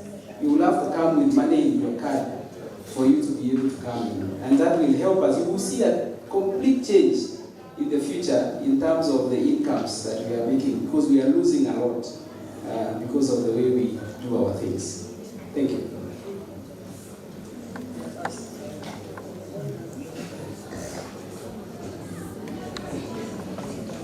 Thank you very much. My name is Sita Mwangi, member number DO067. I have a question on the issue of income from members. The chairman noted very well that there has been an increase in subscription, new members, as well as, I want to imagine some. Yet there's been a drop in income from members' fees, entry fees, and then again, the subscriptions have also gone down. I would want to ask, why have they gone down? And what has the committee done to make sure that they are able to recover, to get the members' subscription? Thank you. Thank you for your question. In regards to the new member entry fees, what we opted to capture was not all the members who had applied for new member entry. By doing so, we were being prudent to avoid speculating for income which may or may not be realized. So what we did was to capture the actual amount that were received by the club as at the year ended 31st December 2024, a conservative approach as opposed to reporting a high amount of income which has not been realized. The same thing we did for member subscription. The club has a lot of members, but you find that if we choose to account for all the members and the subscriptions due, what we'll end up having is a recurrence of what happened in the previous year, where we'll have to write off a huge bad debts because the members have not paid their subscriptions. So what we did, again, is apply being conservative and only capturing the amount of subscription that has been received by the club as at the year ended 31st December 2025. Thus avoiding reporting high revenue or high sales, and then subsequently coming back and saying this revenue is not realized, we have to do a write-off. Thank you. Thank you. We should be slowing down. I need all the answers will go up now so that we can budget on our time. One. Sasa unajua unamulika mimi. Mulika mikono. Put it up high because those will be the last questions. 1, 2, 3. So this one, those, and then 2. Behind there, who was that? Raise up your hand again. Hello? Yes. Yeah. Kila 3. And Wamai 4. That's it. After that, so that we can share our time well. Otherwise, I will be the one that takes all the time tonight. Yeah, thank you, thank you, committee, and thank you, members. Budget. What was the gross margin that you used for preparing?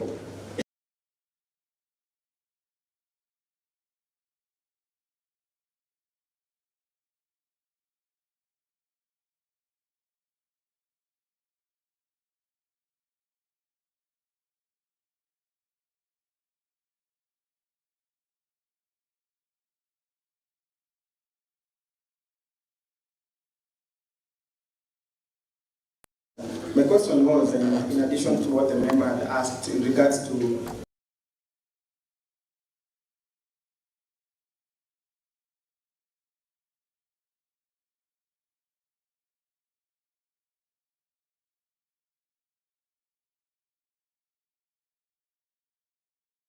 for members who are not paid until the year December.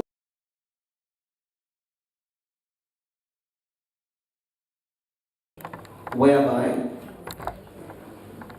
we do not account for that income, primarily for one reason, so that we do not have a scenario where we're going to write off that debt in the event a member fails to pay for that subscription.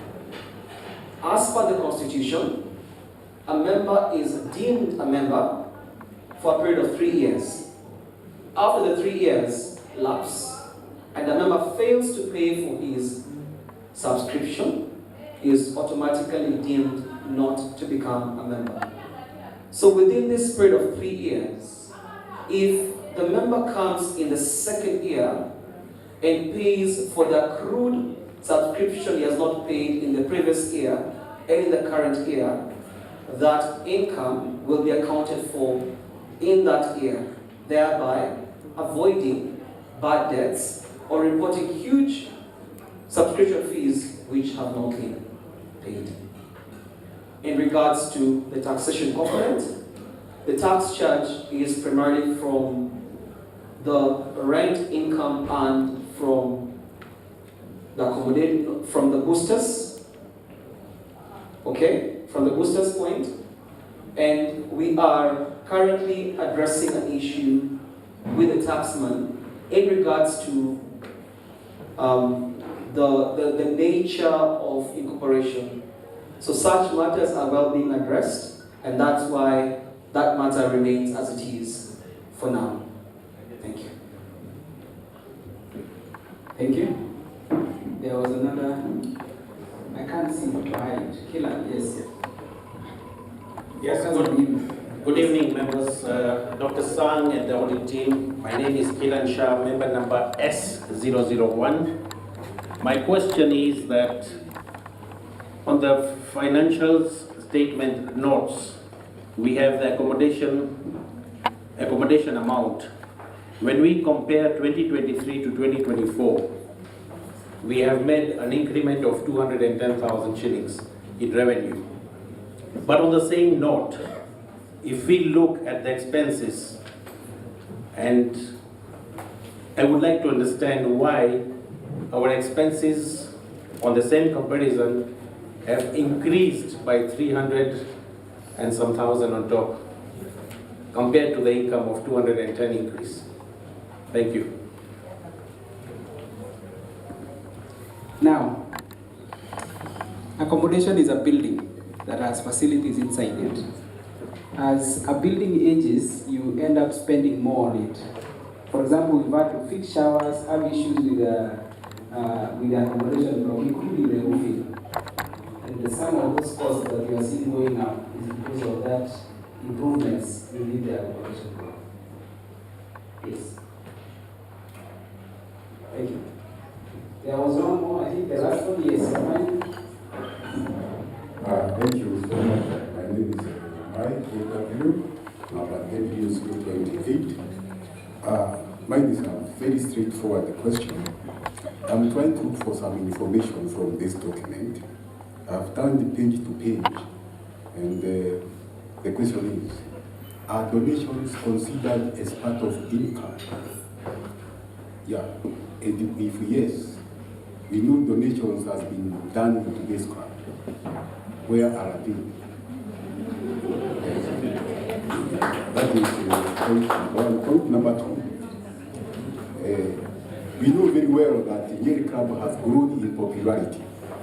Each and every weekend, we are crowded here with visitors. And we know they do pay green fees. Madam Waboi mentioned that it's good to have those things broken down so I can understand. Do we really make money from such people coming for games to Nyeri Club? If yes, where is that money?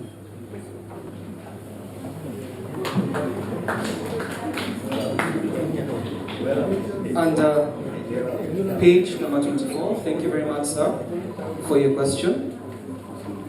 Page 24, you have a breakdown of the various line of incomes. Tournament sponsorship falls within the category of donations being done by various institutions towards sponsorship of golf activities. Another line item, other income, is also capturing forms of donation. But in your opinion, if you would like us to categorize specifically a line item as donation, that can be revised in our reporting in the subsequent period. Thank you very much. Yes, we are being more clear. More clear. When I talk about donations, everybody in this club understands what I'm talking about. We are not called for tournament sponsorship.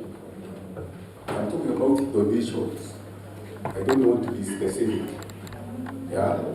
But if you want me to be specific, when you are having some constructions of piping of our golf course, you know a donation was made. Yeah? And later, another one and another one was made. Those are the type of donations I'm talking about. I think I will allow the chairman to, but I want to ask Mercy, how do you account for the donations? What do you need? Let's give our before the chairman comments. Because I know the two donations you are referring to.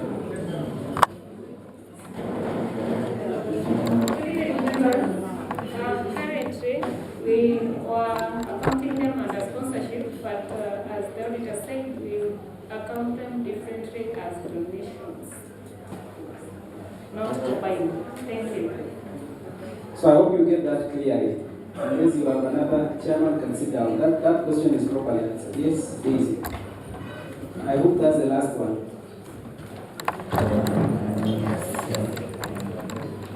I want to go back to what I had highlighted earlier, the notes on note 7 to be specific, and new buildings to be specific.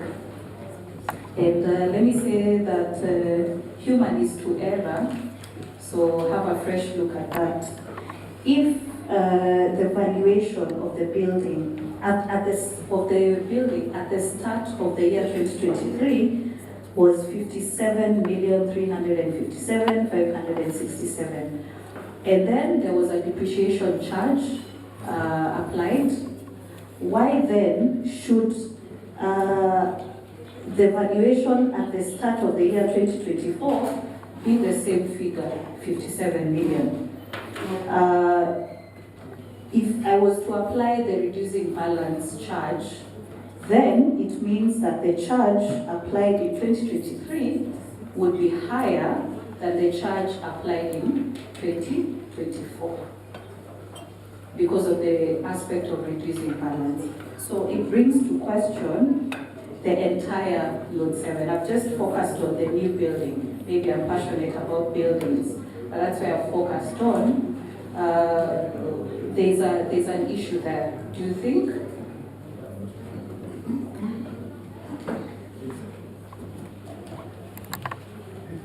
Allow me to have a look at that. I assume you have done the calculation, the net book value for the balance report forward from 2022, 2023 to arrive at 2024 net book value. We are applying reducing balance species, but as you mentioned, I will have a look at it. Not a problem. Thank you. All right, thank you.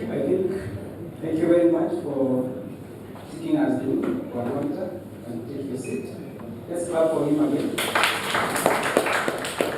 Members, I would like now to move to the next agenda, which is appointing an auditor for the coming year. It is 2025, and the main committee proposes the same auditor to continue. So what we request is that the AGM approves that suggestion and gives the main committee the power to fix its remuneration. So we need a proposer and a second. Okay. Edwin Nyeri, N035, I propose. That's the secretary.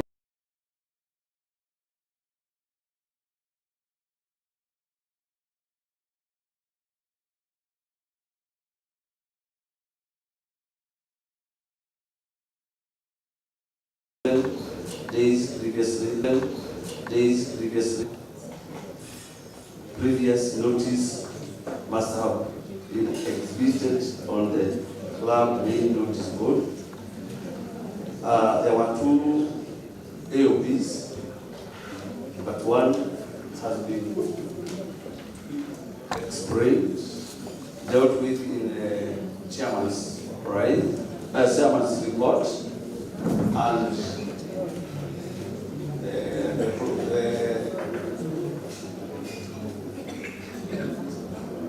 I think for avoidance of doubt, Samuel Moito, yes, member number K004, you had an agenda item for AGM consideration, whose subject was the historical illegal subdivision of Crabland. And you had raised concerns that there has been this matter that has been lingering about the illegal subdivision of land within the golf course, reportedly carried out by certain members in and around 1995. And I think the things that I raised touch on this agenda because your key concerns were the subdivisions appear to have occurred without proper legal authority or title adjustment of physical subdivision on the ground. There is no evidence of AGM approval or member-wide consent for these actions. And such actions may have lasting implications on the club land's ownership status, legal standing, and governance credibility. And therefore, current and future members may be exposed to legal and financial risks stemming from unresolved land issues. And you have proposed for action that the AGM acknowledges the issue as a matter requiring formal review and resolution, that a full historical audit of the 1995 subdivision, including the identities of the involved members and any resulting land transfers be conducted, that legal counsel be engaged to assess the implications of the illegal subdivision and advise on potential remedies or corrective actions. And that a resolution be proposed to determine the club's official stance and future handling on the subdivided land. Is someone talking? Want to? Okay.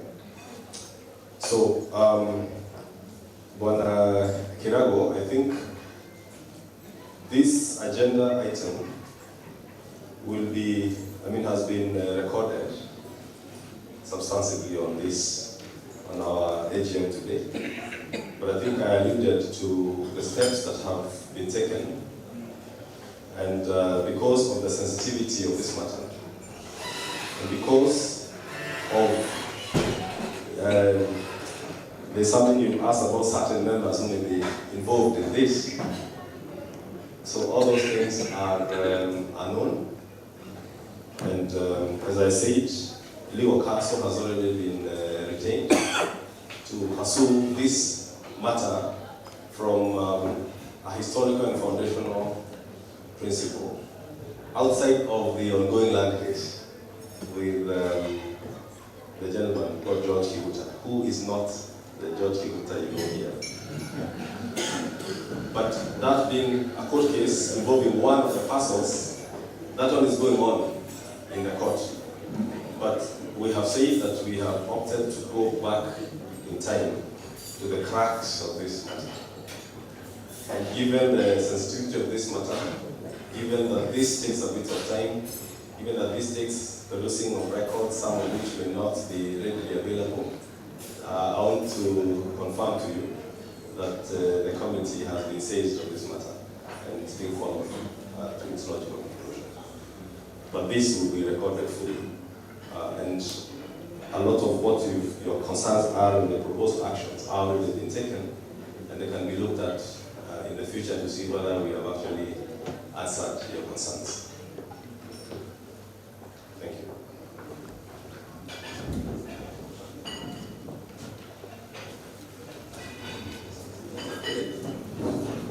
The other AOB is from a former chairman, Inaugural.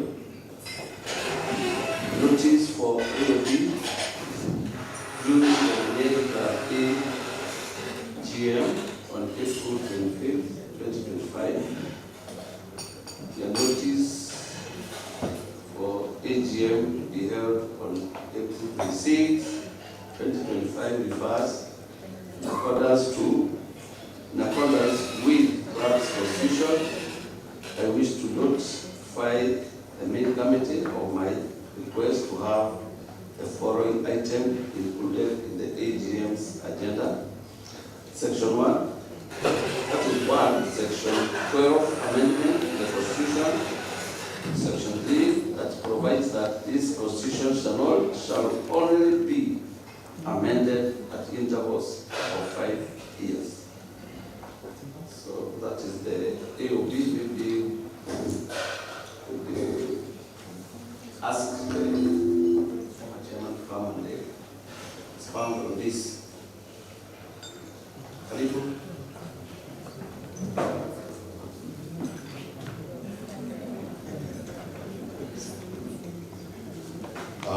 Thank you very much, Mr. Chairman, and your committee, and the honorable members of this great club. Today, I'm moving a motion that is looking at an amendment that happened on April 28, year 2022. And Mr. Chairman, allow me to start moving my motion. Mr. Chairman and honorable members of Nyeri Club, I wish to salute all of you this evening. As a past chairman of this great club, I would like to let you know that I really agonized to make the decision to move this motion. but finally I decided to move it for posterity. Mr. Chairman, having provided the necessary statutory notice, my motion is in respect to section 12.3 that states as follows. This constitution shall only be amended at the intervals of 5 years. I urge this AGM to find this clause inconsistent with the spirit of the Constitution and consider expunging it for the following reasons. 1. Authenticity and procedural doubts. The clause in question, members and Mr. Chairman, appears in minutes labeled as year 2022 April 28. And members, if you go to your record, we did not have a meeting on that day. There was no AGM that was held in this club on that day. That year, the club held its AGM on the 20th of May, the same year. However, a careful reading of the minutes reveals inconsistency and ambiguity that casts doubt on their authenticity. Some content seem to originate from a different year, making it difficult to ascertain whether the clause was legally and procedurally adapted. The club secretary may produce the same minutes and the originator's amendments for verification. That is one reason. The second reason why I want this amendment expunged is that the AGM is the supreme organ of governance in the Nyeri Club, and as it were in any club. It is empowered to make decisions of strategic constitutional significance. A clause that limits the AGM's ability to amend constitution effectively undermines the very authority of the Assembly. No AGM should tie hands of future AGMs by placing artificial barriers on the exercise of their constitutional power. That is point number 2. Point number 3, it is a self-imposed hindrance contrary to the intentions of this Constitution. The Constitution likely stipulates that amendments must meet some standards, and the standards of amendment of a Constitution in this club are very high, ensuring seriousness and responsibility. However, once that threshold is met, further limiting amendments to 5 years intervals imposes roadblocks that are both unnecessary and self-defeating. We must not sabotage our own ability to govern ourselves wisely and responsibly, since amendments are supposed to respond to changes in times and needs. Point number 4, members of this club are responsible stewards. The history of this club shows that members take constitutional amendments seriously. Actually, many amendments proposals have been brought here, they have been debated, but many of them, actually majority of them, have not seen the light of day. In fact, most of the amendments proposed in AGMs of this club actually failed. And therefore, this demonstrates maturity and discernment of members. Members do not abuse amendment powers. There is therefore no justification of denying them the opportunity to decide on the necessary changes in their club in an AGM.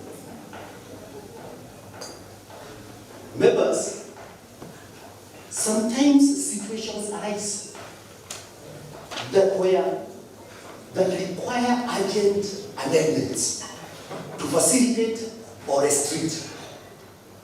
If such opportunities or such needs arise, and we have tied our hearts, what shall we do? This rigidity is not practically right, and it is damaging. There is also democratic inconsistency. A 5-year ban on constitutional change is inconsistent with the democratic ethos of this club. It curtails the collective voice of the members, who are the true custodians of the club's governance. No clause should be allowed to override the fundamental principles of members' supremacy in the club. It undermines, after all, the rights of one AGM should not limit the powers of subsequent AGMs. Let one AGM refuse to amend, but give those powers to any other AGMs. In fact, I am very, very concerned about anything that is proposed that prohibits future things. We may not be there in that future.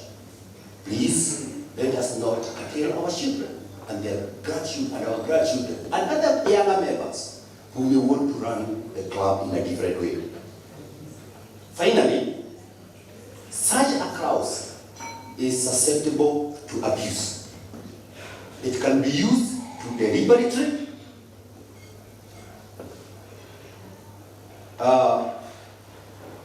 stop or deliberately to impede a constitutional amendment that may not be favorable to the main committee or to a part of the leadership.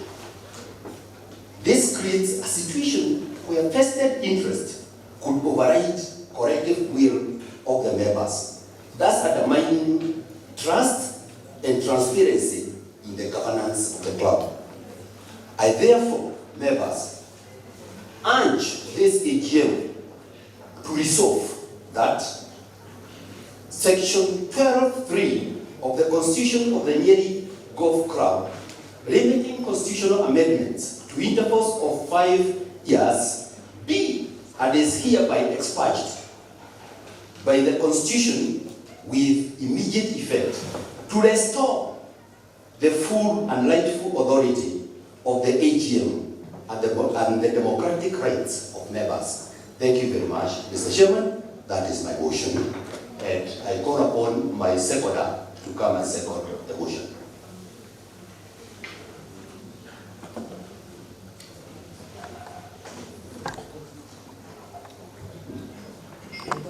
My seconder, Mr. Chairman, is Nyeri Club, member number W127. I am Nyeri Club, member number N098. I can bring the mic there. Thank you. My name is, like it has been mentioned, I'm member number W127, and I stand to second the proposed amendment. Thank you, Mr. Chairman. My motion is moved.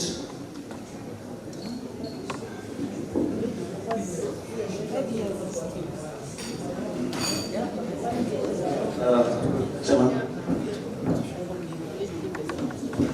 Thank you, Chairman Guyo, for motion well moved and articulated.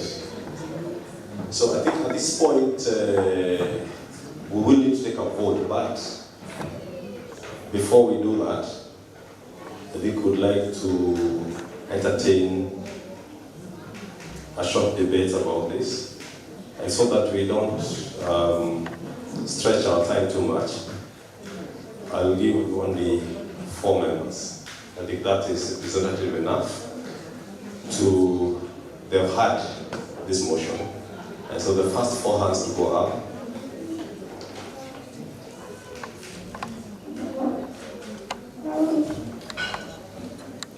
discuss what they've heard, what they understand about what the mover of this motion is asking, so that we can elaborate a bit more and take an informed vote, because that's what it has to become at the end of the day.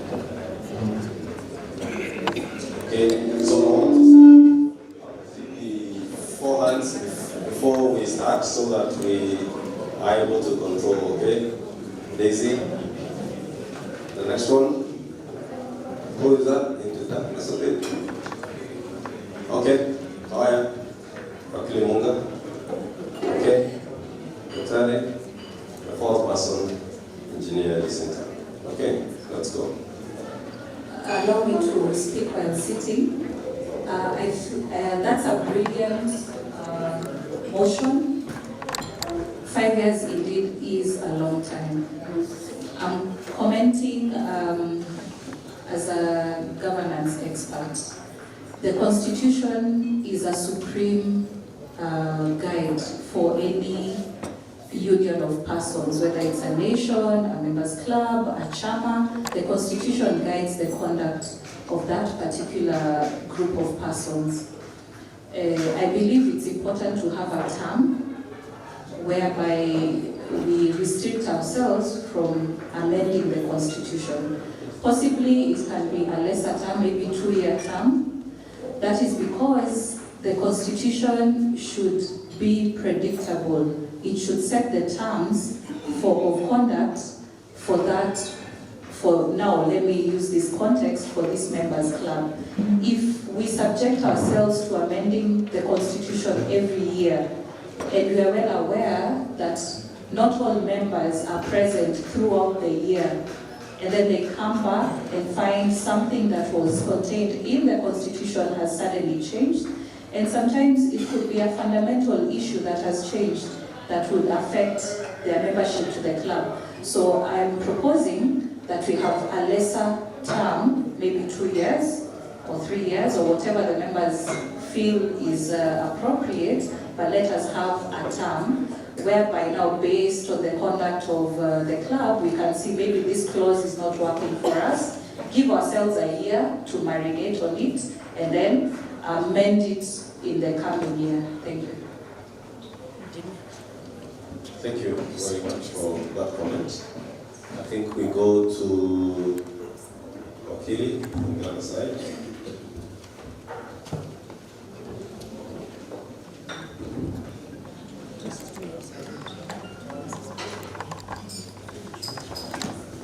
Hello, good evening. My name is Edwin Munga, N139. I am responsible for that amendment, so it would be remiss of me not to comment about it. So the reason we put that amendment in 2022 was because constitutions have to be rigid. If we make constitutions easy to change, then we would always amend it to suit certain circumstances. I'll give an example. There was a whole debate about whether one of the persons who are running to be chairman should be eligible for that position because he was an ex-officio member of the committee. If the Constitution was so easy to amend, nothing would have been easier than for people to move a motion for that Constitution to be amended. So that is why we made it that rigid. I know there are some lawyers who are here, and they know that constitutions have to be made rigid for a reason. I draw comparison to our own Constitution of Kenya 2010. We have tried to amend that constitution perhaps once or twice. Our constitution can only be amended through parliamentary initiative or popular initiative. It has become even hard for the political elite to amend it. And it's for a particular reason, because we all know why they wanted to amend it, to suit certain political circumstances. So similarly, even for our own constitution, that's why we made it difficult. So, what am I saying? I agree that 5 years may be a long time, But unfortunately, we cannot even entertain that motion to amend a clause, to amend our constitution in less than 5 years. Allow me to just read that particular clause.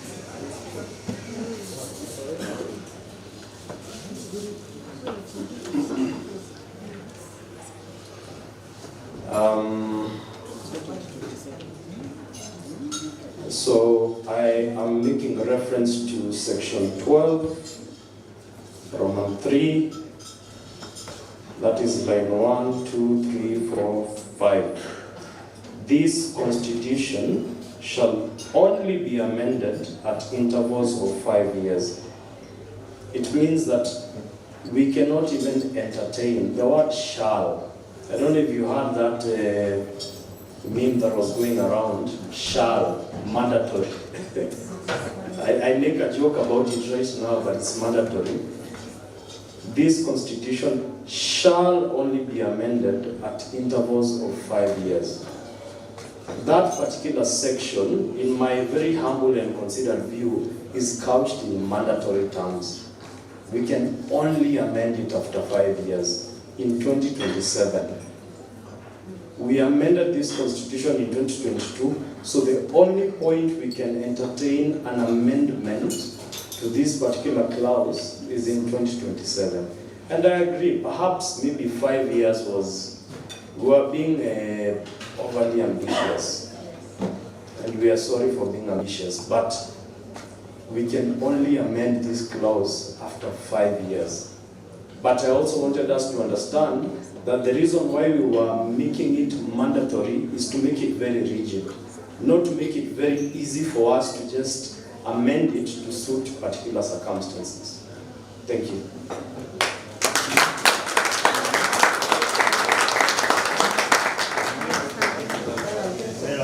Okay. Dr. Omai. Thank you, Chairman. Well, thank you, Chairman. Me, I'm going to speak as a layman. I'm not a lawyer, but let me say 2 or 3 points. We are old enough, we have been here for some time. And we know why this constitution was changed the way it is. We know how people were taking advantage. Yeah? And they would use the rules constitution, they would use it for their own benefit.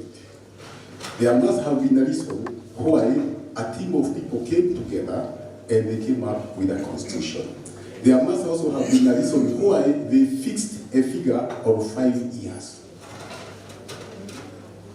You all know about animal farms. Some of us who have read animal farms. You all know about animal farms. There is that guy known as Snowball. Nobody seems to sleep on a bed. The following day, Snowball, a pig snoring on a bed. They changed the constitution.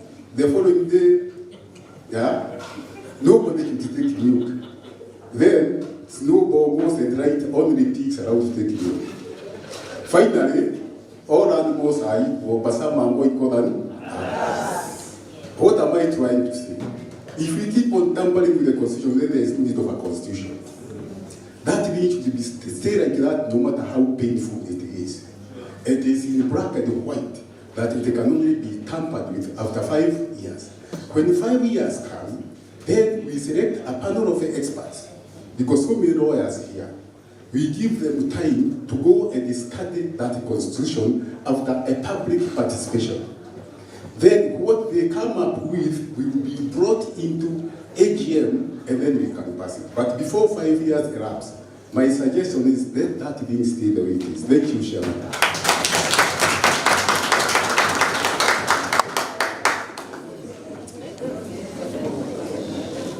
There was one last comment over there. Okay. That is Petros.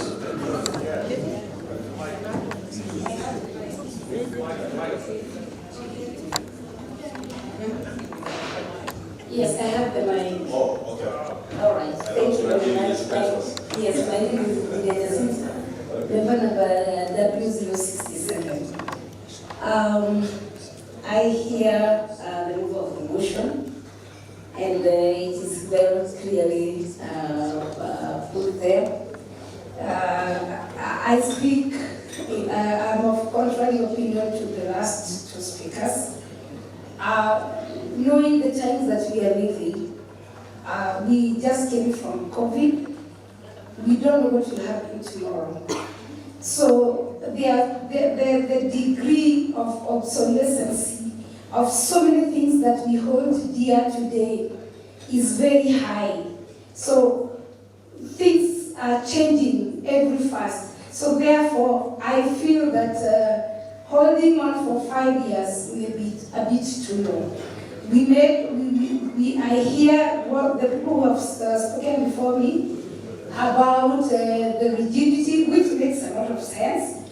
But I also feel that 5 years in the current times may be a bit too long. And then you're using the word shall only, which I don't know, as it can be debated whether it will remain so or it will be changed as members agree. But I feel 5 years is too long in the current times and the high degree of obsolescence in whatever we are dealing with today. Thank you, Chairman. So, there's one hand that is really up, and that will be, okay, and then we'll have Wakili as the last comment.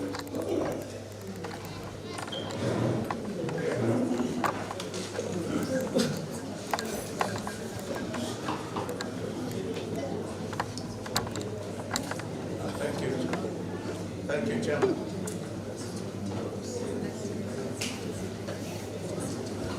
Thank you, Chairman, and fellow members. Personally, for me, I think I would support the lady who just spoke. My name is Petros Likonyo, membership number G049. 5 years is too long. I think a blanket waiver on any amendment of the Constitution for 5 years, it's unfair to the members. Maybe my suggestion is it should not be everything that is on the Constitution that members cannot amend in 5 years. But maybe there may be certain fundamental key things in the Constitution that cannot be amended in maybe whatever number of years members agree upon. But 5 years on each and everything that is on that Constitution is unfair. I think the Constitution is a very, very serious document. It's huge in many pieces, but having a blanket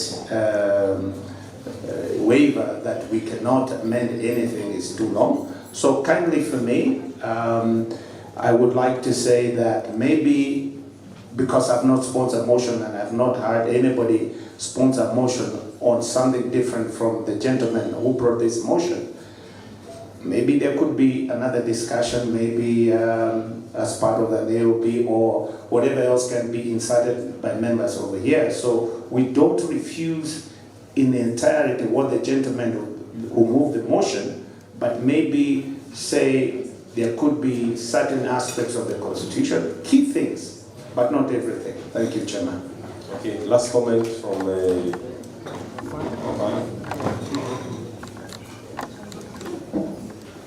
Good evening, members again. I think I've said my name, and my member number is W093. And I want to support my colleague, Mr. Bishop, on a different way.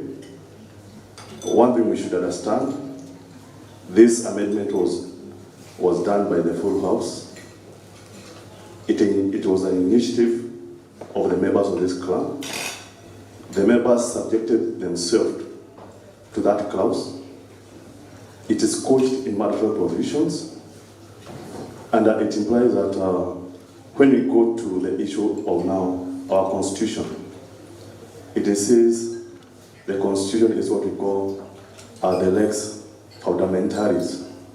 It is the foundation of our country. It is a foundation of our club.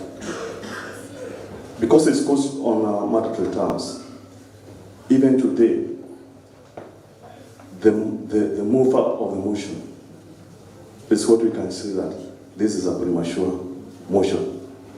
It has no right of the day before this club.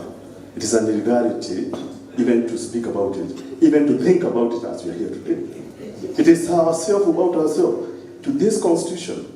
And when we bowed ourselves, we say we are going to abide by those terms and conditions. Right now, what we are thinking is an abstraction, is a hypothesis. That's what we say. It is something that cannot happen. It can only happen in 2027. At that time, prepare yourself. Let us talk. Let us find even time for public participation. And let us do a thorough amendment to that constitution in 2020. Right now, what we are doing is an illegality. It cannot happen. It will never happen. And going forward, the best thing is just to withdraw that motion today.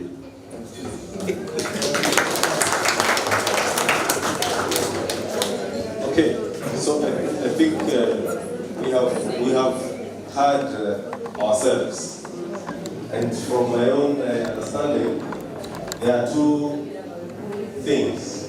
One, there might be a general feeling that 5 years will be too long. I'm just raising from the speakers. But perhaps even more fundamental is that talking about this motion, when we are already bound by the Constitution, that cannot happen in this issue. So, the first question that we need to answer is, do we agree that the motion, as good as it is premature? Yes.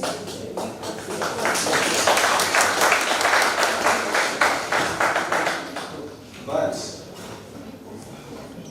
to take care of the concerns that Chairman Guyo has raised, we've got very well argued out reasons why he moved this motion. And so it can't just be swept under the carpet. When the Constitution allows us to look at it in 2027, then we'll discuss it again. I don't know whether Chairman Goyo bring the move of the motion. Chairman, thank you very much. I honor the AGM, as I said earlier. The AGM is the supreme body in the running of this club. And therefore, a decision of the AGM is actually final. But I want to state that I am not against rigidity. In fact, I'm one person who loves a rigid or disciplined club or even organization. But my argument is that time cannot be put as the control. We can raise the threshold in terms of numbers, that the motion must be supported by 3/4 of the members. The motion should be supported by 100% of those who are taking. But time is so serious that even if all of us here, like it is being stated here by our kids who are seated here, that if we had a crisis here, if we had a crisis here, that would actually be dictating that we amend the Constitution. What we are being told by the people who are arguing against it is that we are tired and that we can do nothing. We will just suffer. And what I'm saying therefore is, let us raise the threshold even if it's to 100%, but not time. Time is not a good thing. But let me be hard. Maybe time, at a certain time, things will come and something will come, and you may remember this motion. Thank you very much. I submit. So, for avoidance of doubt, do we then take it that Chairman Guyo has withdrawn the motion for now? Is that? No, it has been defeated. It has been defeated.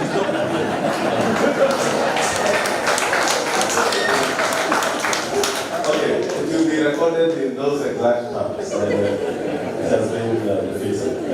There was no other LP. Okay, so I know we are all waiting to hear about who will usher on the podium as we go down. I don't know. But because the RO has not indicated that they are done, I'm going to ask that you get a commercial break. Allow the captain to announce today's, in the midst of the voting and the stress that there was some golf that was played. And so I'll ask the captain to come and Thank you. Chairman.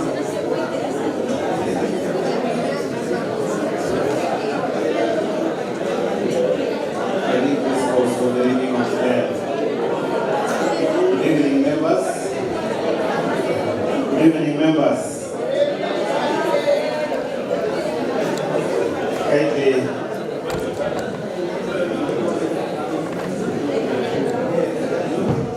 Kindly allow me some few minutes before we get the voice smoke.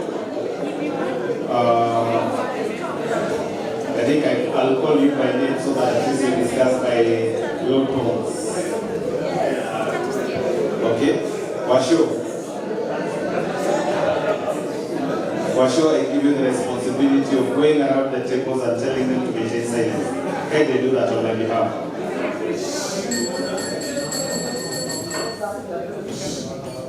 Thank you. The chairman and the management committee, go first. Ladies and gentlemen, good evening. Welcome to the AGM's AGM's Day Club Night presentation. And just give me less than 5 minutes before we get the hot smoke. I'll start with Division 3, where we had David Rukwero, bringing in 19 Stableford points, getting 1 golf ball. Francis Minor, 20 Stableford points, 2 golf balls. Anthony Minor, 22 Stableford points, 3 golf balls. And David Wajohi, 24 Stableford points, 4 golf balls. Division 2, Tugi Kikwa, still 16 Stableford points, 1 golf ball. Paul Wabugu and Edwin Nyuguto, a tie of 17 Stableford points, 2 golf balls. A tie of 2 again. Esther Shelmin and Daniel Wamahio, 18 Stableford points, 3 golf balls. James Washili, 20 Stableford points, 4 golf balls. And the winner of Division 2 is Erastus Kirogodi, 21 Stableford points, 5 golf balls. Back 9, Division 1, that is Samuel Kelabu, Lucy Jogona and Sam Kimori, tied on 16 Stableford points, 1 golf ball each. Then there's a tie of Bishop Kalere, Simoremi, Daniel Weru, Ogeita Deuri, and Steve Madenge, all 17 Stableford points, 2 golf balls each. Then US Trudy, 20 Stableford points, 3 golf balls, and George Keguta, 20 points, 3 golf balls. And the winner is Jim Raguri, 23 Stableford points, 4. Front 9, Division 3, Eddie Victor, 18 Stableford points, 1 golf ball. Patrick Madeni, 19 Stableford points, 2 golf balls. Eddie, I'll call you by name if you're not giving attention. Thank you. Then there's Michael Waderi, 20 Stableford points and 3 golf balls. Winner Division 2, Rick Chan, Burakaru, 21 Stableford points, 4 golf balls. Division 2, a tie of Paul Ogogo, Father Peterson, Helen Kabiri, Karen Mutua, 16 Stableford points each. No, 16 Stableford points, 1 golf ball each. A tie of 2 again, F. Ndegwa, Joshua Maingi, 17 Stableford points, 2 golf balls each. Then we have Mary Muloni, 18 Stableford points, 3 golf balls. A tie of 2, Kimondo Budia, Tugi Kegwa, 19 Stableford points, 4 golf balls each. The winner of Division 2 again is 21 points, 5 golf balls. This is gentleman called Erastus Kirogogi. Seems the course is going very well today, right? And then we have front 9, Division 1, 18 Stableford points. That is Professor Moreni, 1 golf ball. David Moreni, Regina Umero, Ada Kamau, Ada Mushiri, and Gabriel Rumio, all tied at 19 Stableford points, all each getting 2 golf balls each. Then we have outgoing chairman, Dr. Budia, 20 Stableford points, 3 golf balls. Daniel Wero, 21 Stableford points, 4 golf balls. And the winner is Jane Munyori, 24 Stableford points, 5 golf of words in of life. Tomorrow we meet at the coast. We have a consolidated bank. So far we have a few slots remaining. We have over 94 golfers who are booked. And today we had 83 golfers. That is the course was playing so well. So tomorrow we are having we have 94 so far. I believe there will be some more coming up. So kindly honor your tea of times so that at least you don't have a hold up kindly. Can you join me in congratulating the winners of the foursome match play? Previously they were known as Sumunyo, but they translated to something called Scorpion.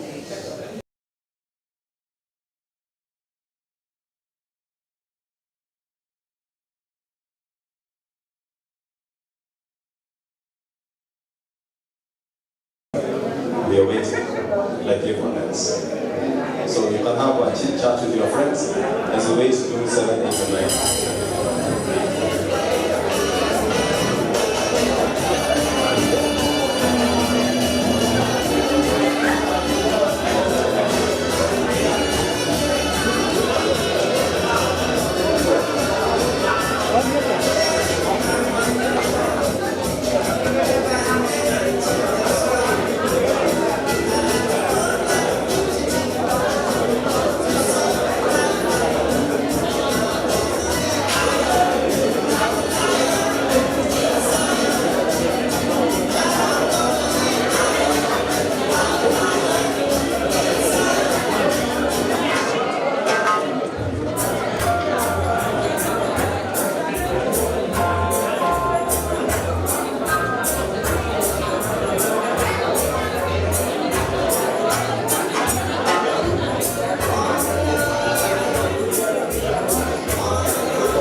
Hello, hello, hello. We can settle down. The returning officer is here with us, Madam Nyeri. Okay. I'm also waiting to hear what you have chosen today. The deputy returning officer was one of the youngest members of this club. So I'm also asking to come on here.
So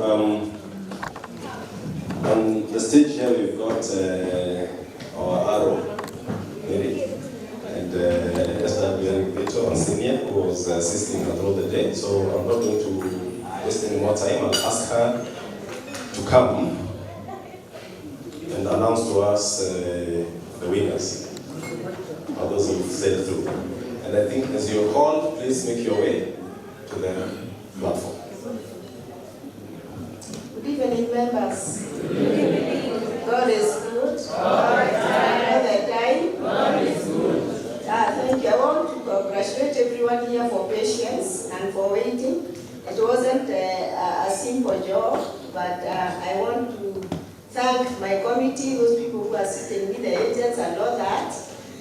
It's not a job that I was trained for or have experience. I had to go through and look for what we can do best so that everybody can feel good. So I want to now announce, according to the categories, how it has been done and won. So kindly listen to me well. My names are Mary Mukwaheto Mushiri, and I'm a member of this club for the last 14 years. Most people know me, not because there's anything special in me, but others who don't know me, that is me. Yeah, I would like to go direct to the business.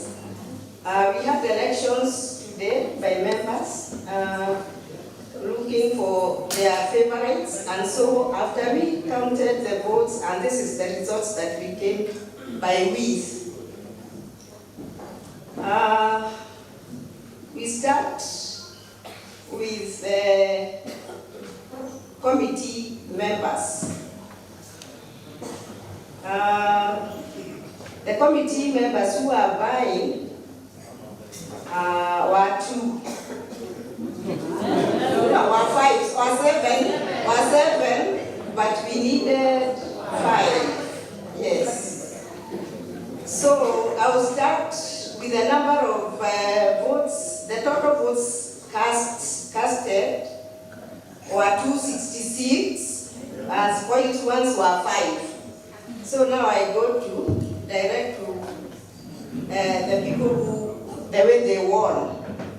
There is John Bosco, who had 152 votes.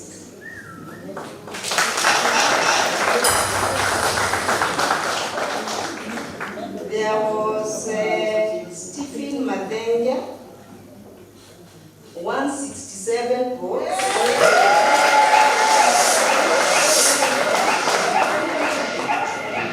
There was William Kagia, 219.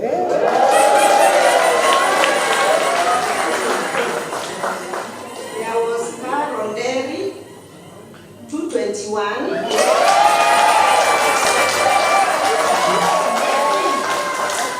There was Felix Durango, 242.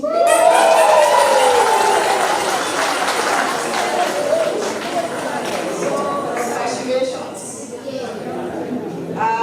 Next we go to the treasurer. The treasurer, those others, mention all of them. Yes. Okay, there was Edward Kenyongo, 93. There was Gashero Wabange, 145. Then there was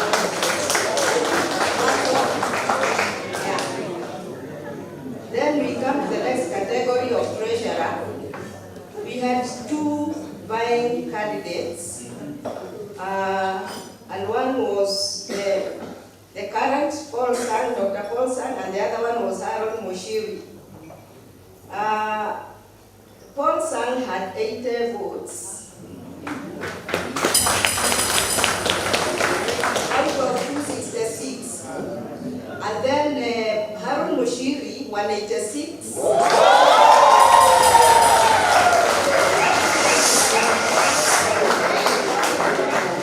So Aaron Mushiri have it. Then we go to the chairman.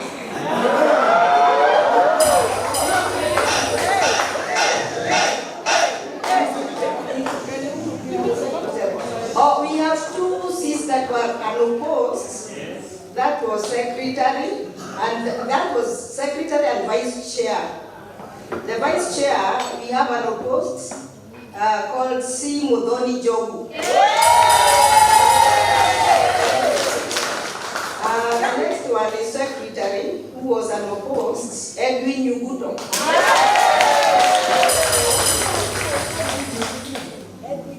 From there we go to the chairmanship. Yes. We had 2 vying candidates. One was Joel Gedana, the other one was Jacob Nyaga. Out of 266 total votes for that category, and 1 vote which was spoiled, leaving 265, Joel Gedana won with had 109 votes.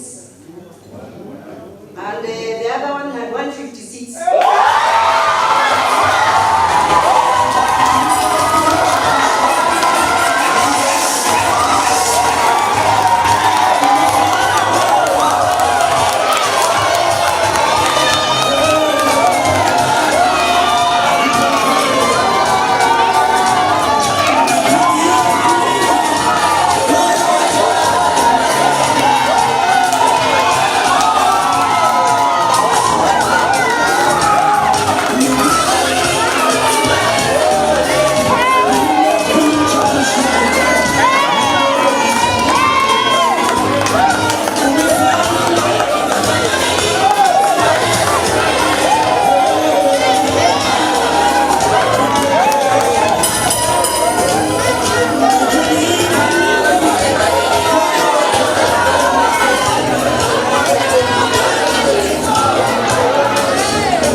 I also wish the new office good, so that they can take this club to the next level. And we all assist, we work as a team, nobody is clever than the other. We all have to join. And I also wish to tell those who have not made it today, tomorrow they will make it. And for that reason, now I hand over to the outgoing chairman.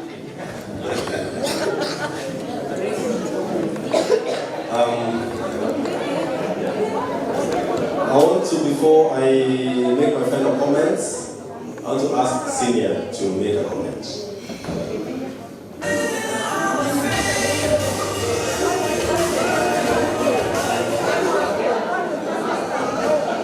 Good evening, ladies and gentlemen. Today, we had an exciting moment.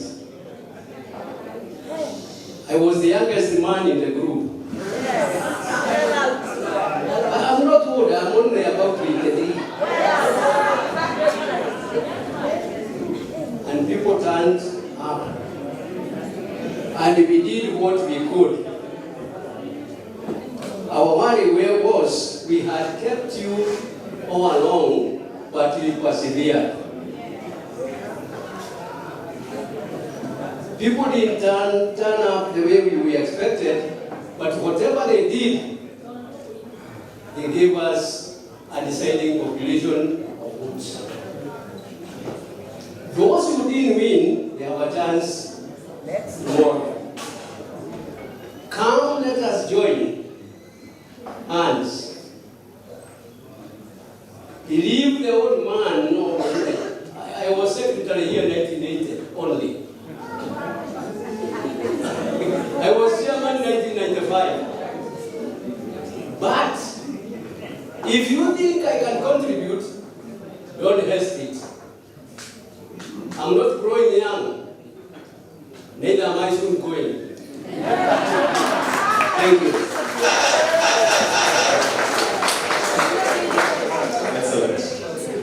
So congratulations to Nyeri Club for conducting this exercise with decorum and with good decisions. All of us are here together. That's why we vote, so that we can now all rally behind those that have won. And also congratulate those that put their heart in the ring. It is not easy. So my congratulations also to those. I don't want to take any more time. The new chairman should be up here with his group. Jacob Nyaga and the entire team. Karibuni hapa.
For those of you who would like this to be a longer night, some we will keep you. So I'm going to leave Jacob Nyaga, the chairman of Nyeri Club, the opportunity to address us, and as we receive your certificate.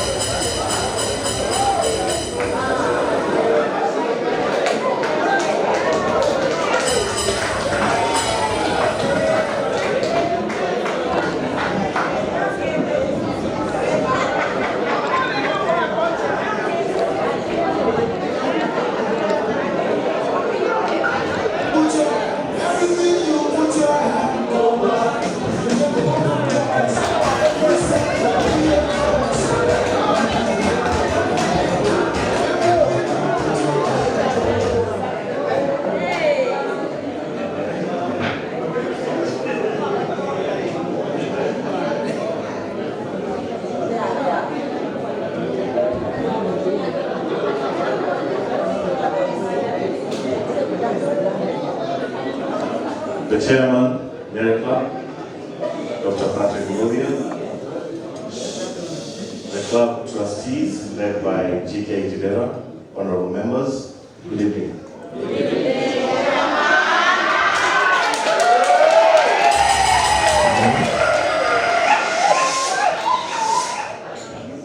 My name is Nyeri, member number N111.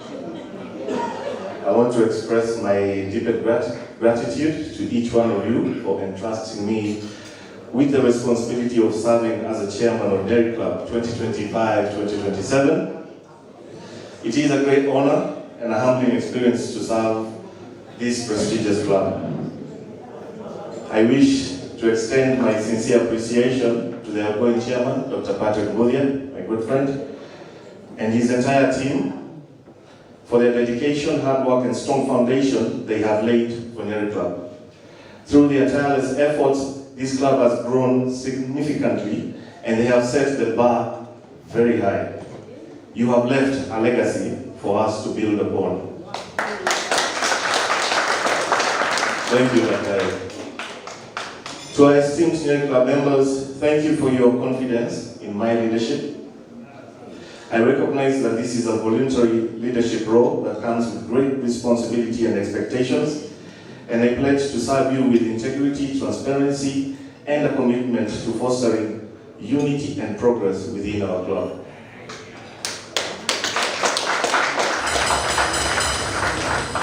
I will endeavor to maintain a positive and inclusive environment. I am cognizant of the fact that in my role as a leader, I will be required to listen, facilitate, and protect the interests of this club, Nyeri Club. All these I will do with your unwavering support and with integrity. My vision is to ensure that Nyeri Club continues to be a pillar of excellence, camaraderie, and service to our community. In the coming term, I look forward to working closely with my new executive and the committee members. And just to point out two areas, I want to enhance membership engagement by creating more inclusive and exciting activities that cater for all the member interests.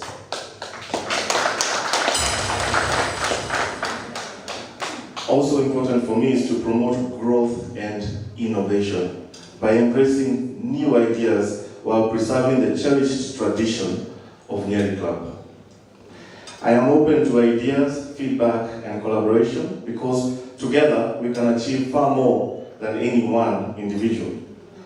Let us work hand in hand to make Nyeri Club even greater. Once again, thank you for this incredible opportunity. I am truly honored and excited to embark on this new journey with all of you. God bless you and God bless Nyeri Club. Thank you.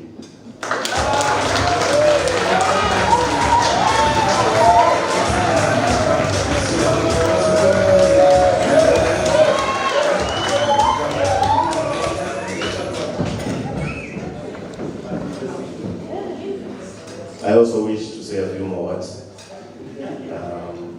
First of all, I'd just like to say congratulations. We have our incoming team in front of you, a team that I intend to work very closely with. I'm sure you've all interrogated my agenda, and things have been said. Is it possible? Is it not possible? What I feel as my vision, which I hope that my team will be able to buy into the same vision, is that we have very many resources here at Nyeri Club. And for the past 1 year, we want to concentrate on, first of all, refining what we have. As members, you know the problems that you have. Let me not call them problems, let me call them challenges, because every institution has challenges. We know what challenges we have. We want to address these challenges for the first 1 year before we embark on any major projects for the club. So whatever complaint, whatever issue that we have, this is what we want to address, at least for the first 1 year. There's something that was said, I believe it was Dr. Sang, he's talked about the automated gates. Yes, that was also part of my agenda. These are things that we want to do. We want to go with the modern technology of the day, so that we can be able to have a more efficient system here at the club. Even for our good staff, the hospitality staff, we also want to introduce new technology, because without that new technology, then we will not get the same efficiency. Now, I know it may come with a bit of inconvenience, I'll say that right now for the members, but to introduce a new culture, because it will be an introduction of a new culture that we'll be doing with automated systems, you just bear with us, but those systems will actually, with time, be able to help us as a community. Because when it comes to members' privacy, you will be able to enjoy members' privacy even more, and you will actually see the value for your subscriptions. If it comes to the service here at the restaurant, you'll be able to see the value as we also build on improving on the kind of service that we have, and also the menu that we have, so that we have more variety for the members. I have so much faith in this new team, so much faith, and I look forward to working with every single one of them, but more importantly, I look forward to a feedback session with the members. As I stated, I will be doing newsletters every 3 months, and more importantly, we'll be having a chairman's baraza every 6 months.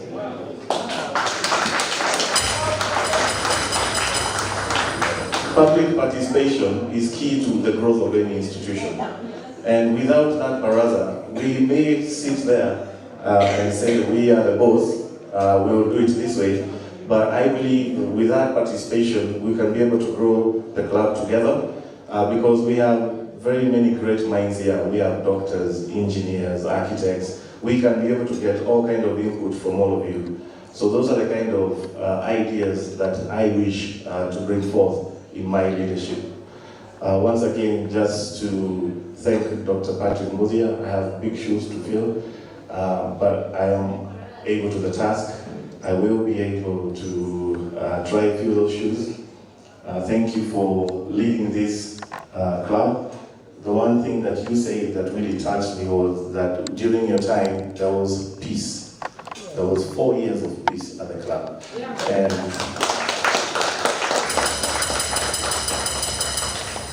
I reached out. I know you had the results. I reached out even to those who did not vote for me. I am not the chairman of only those that voted for me. I am the chairman for all of you. And if you have any ideas to share with us, we are open, because this is a community that we need to take forward together. So with that said, I look forward. Na asanteni sana for this very humbling moment, and thank you very much.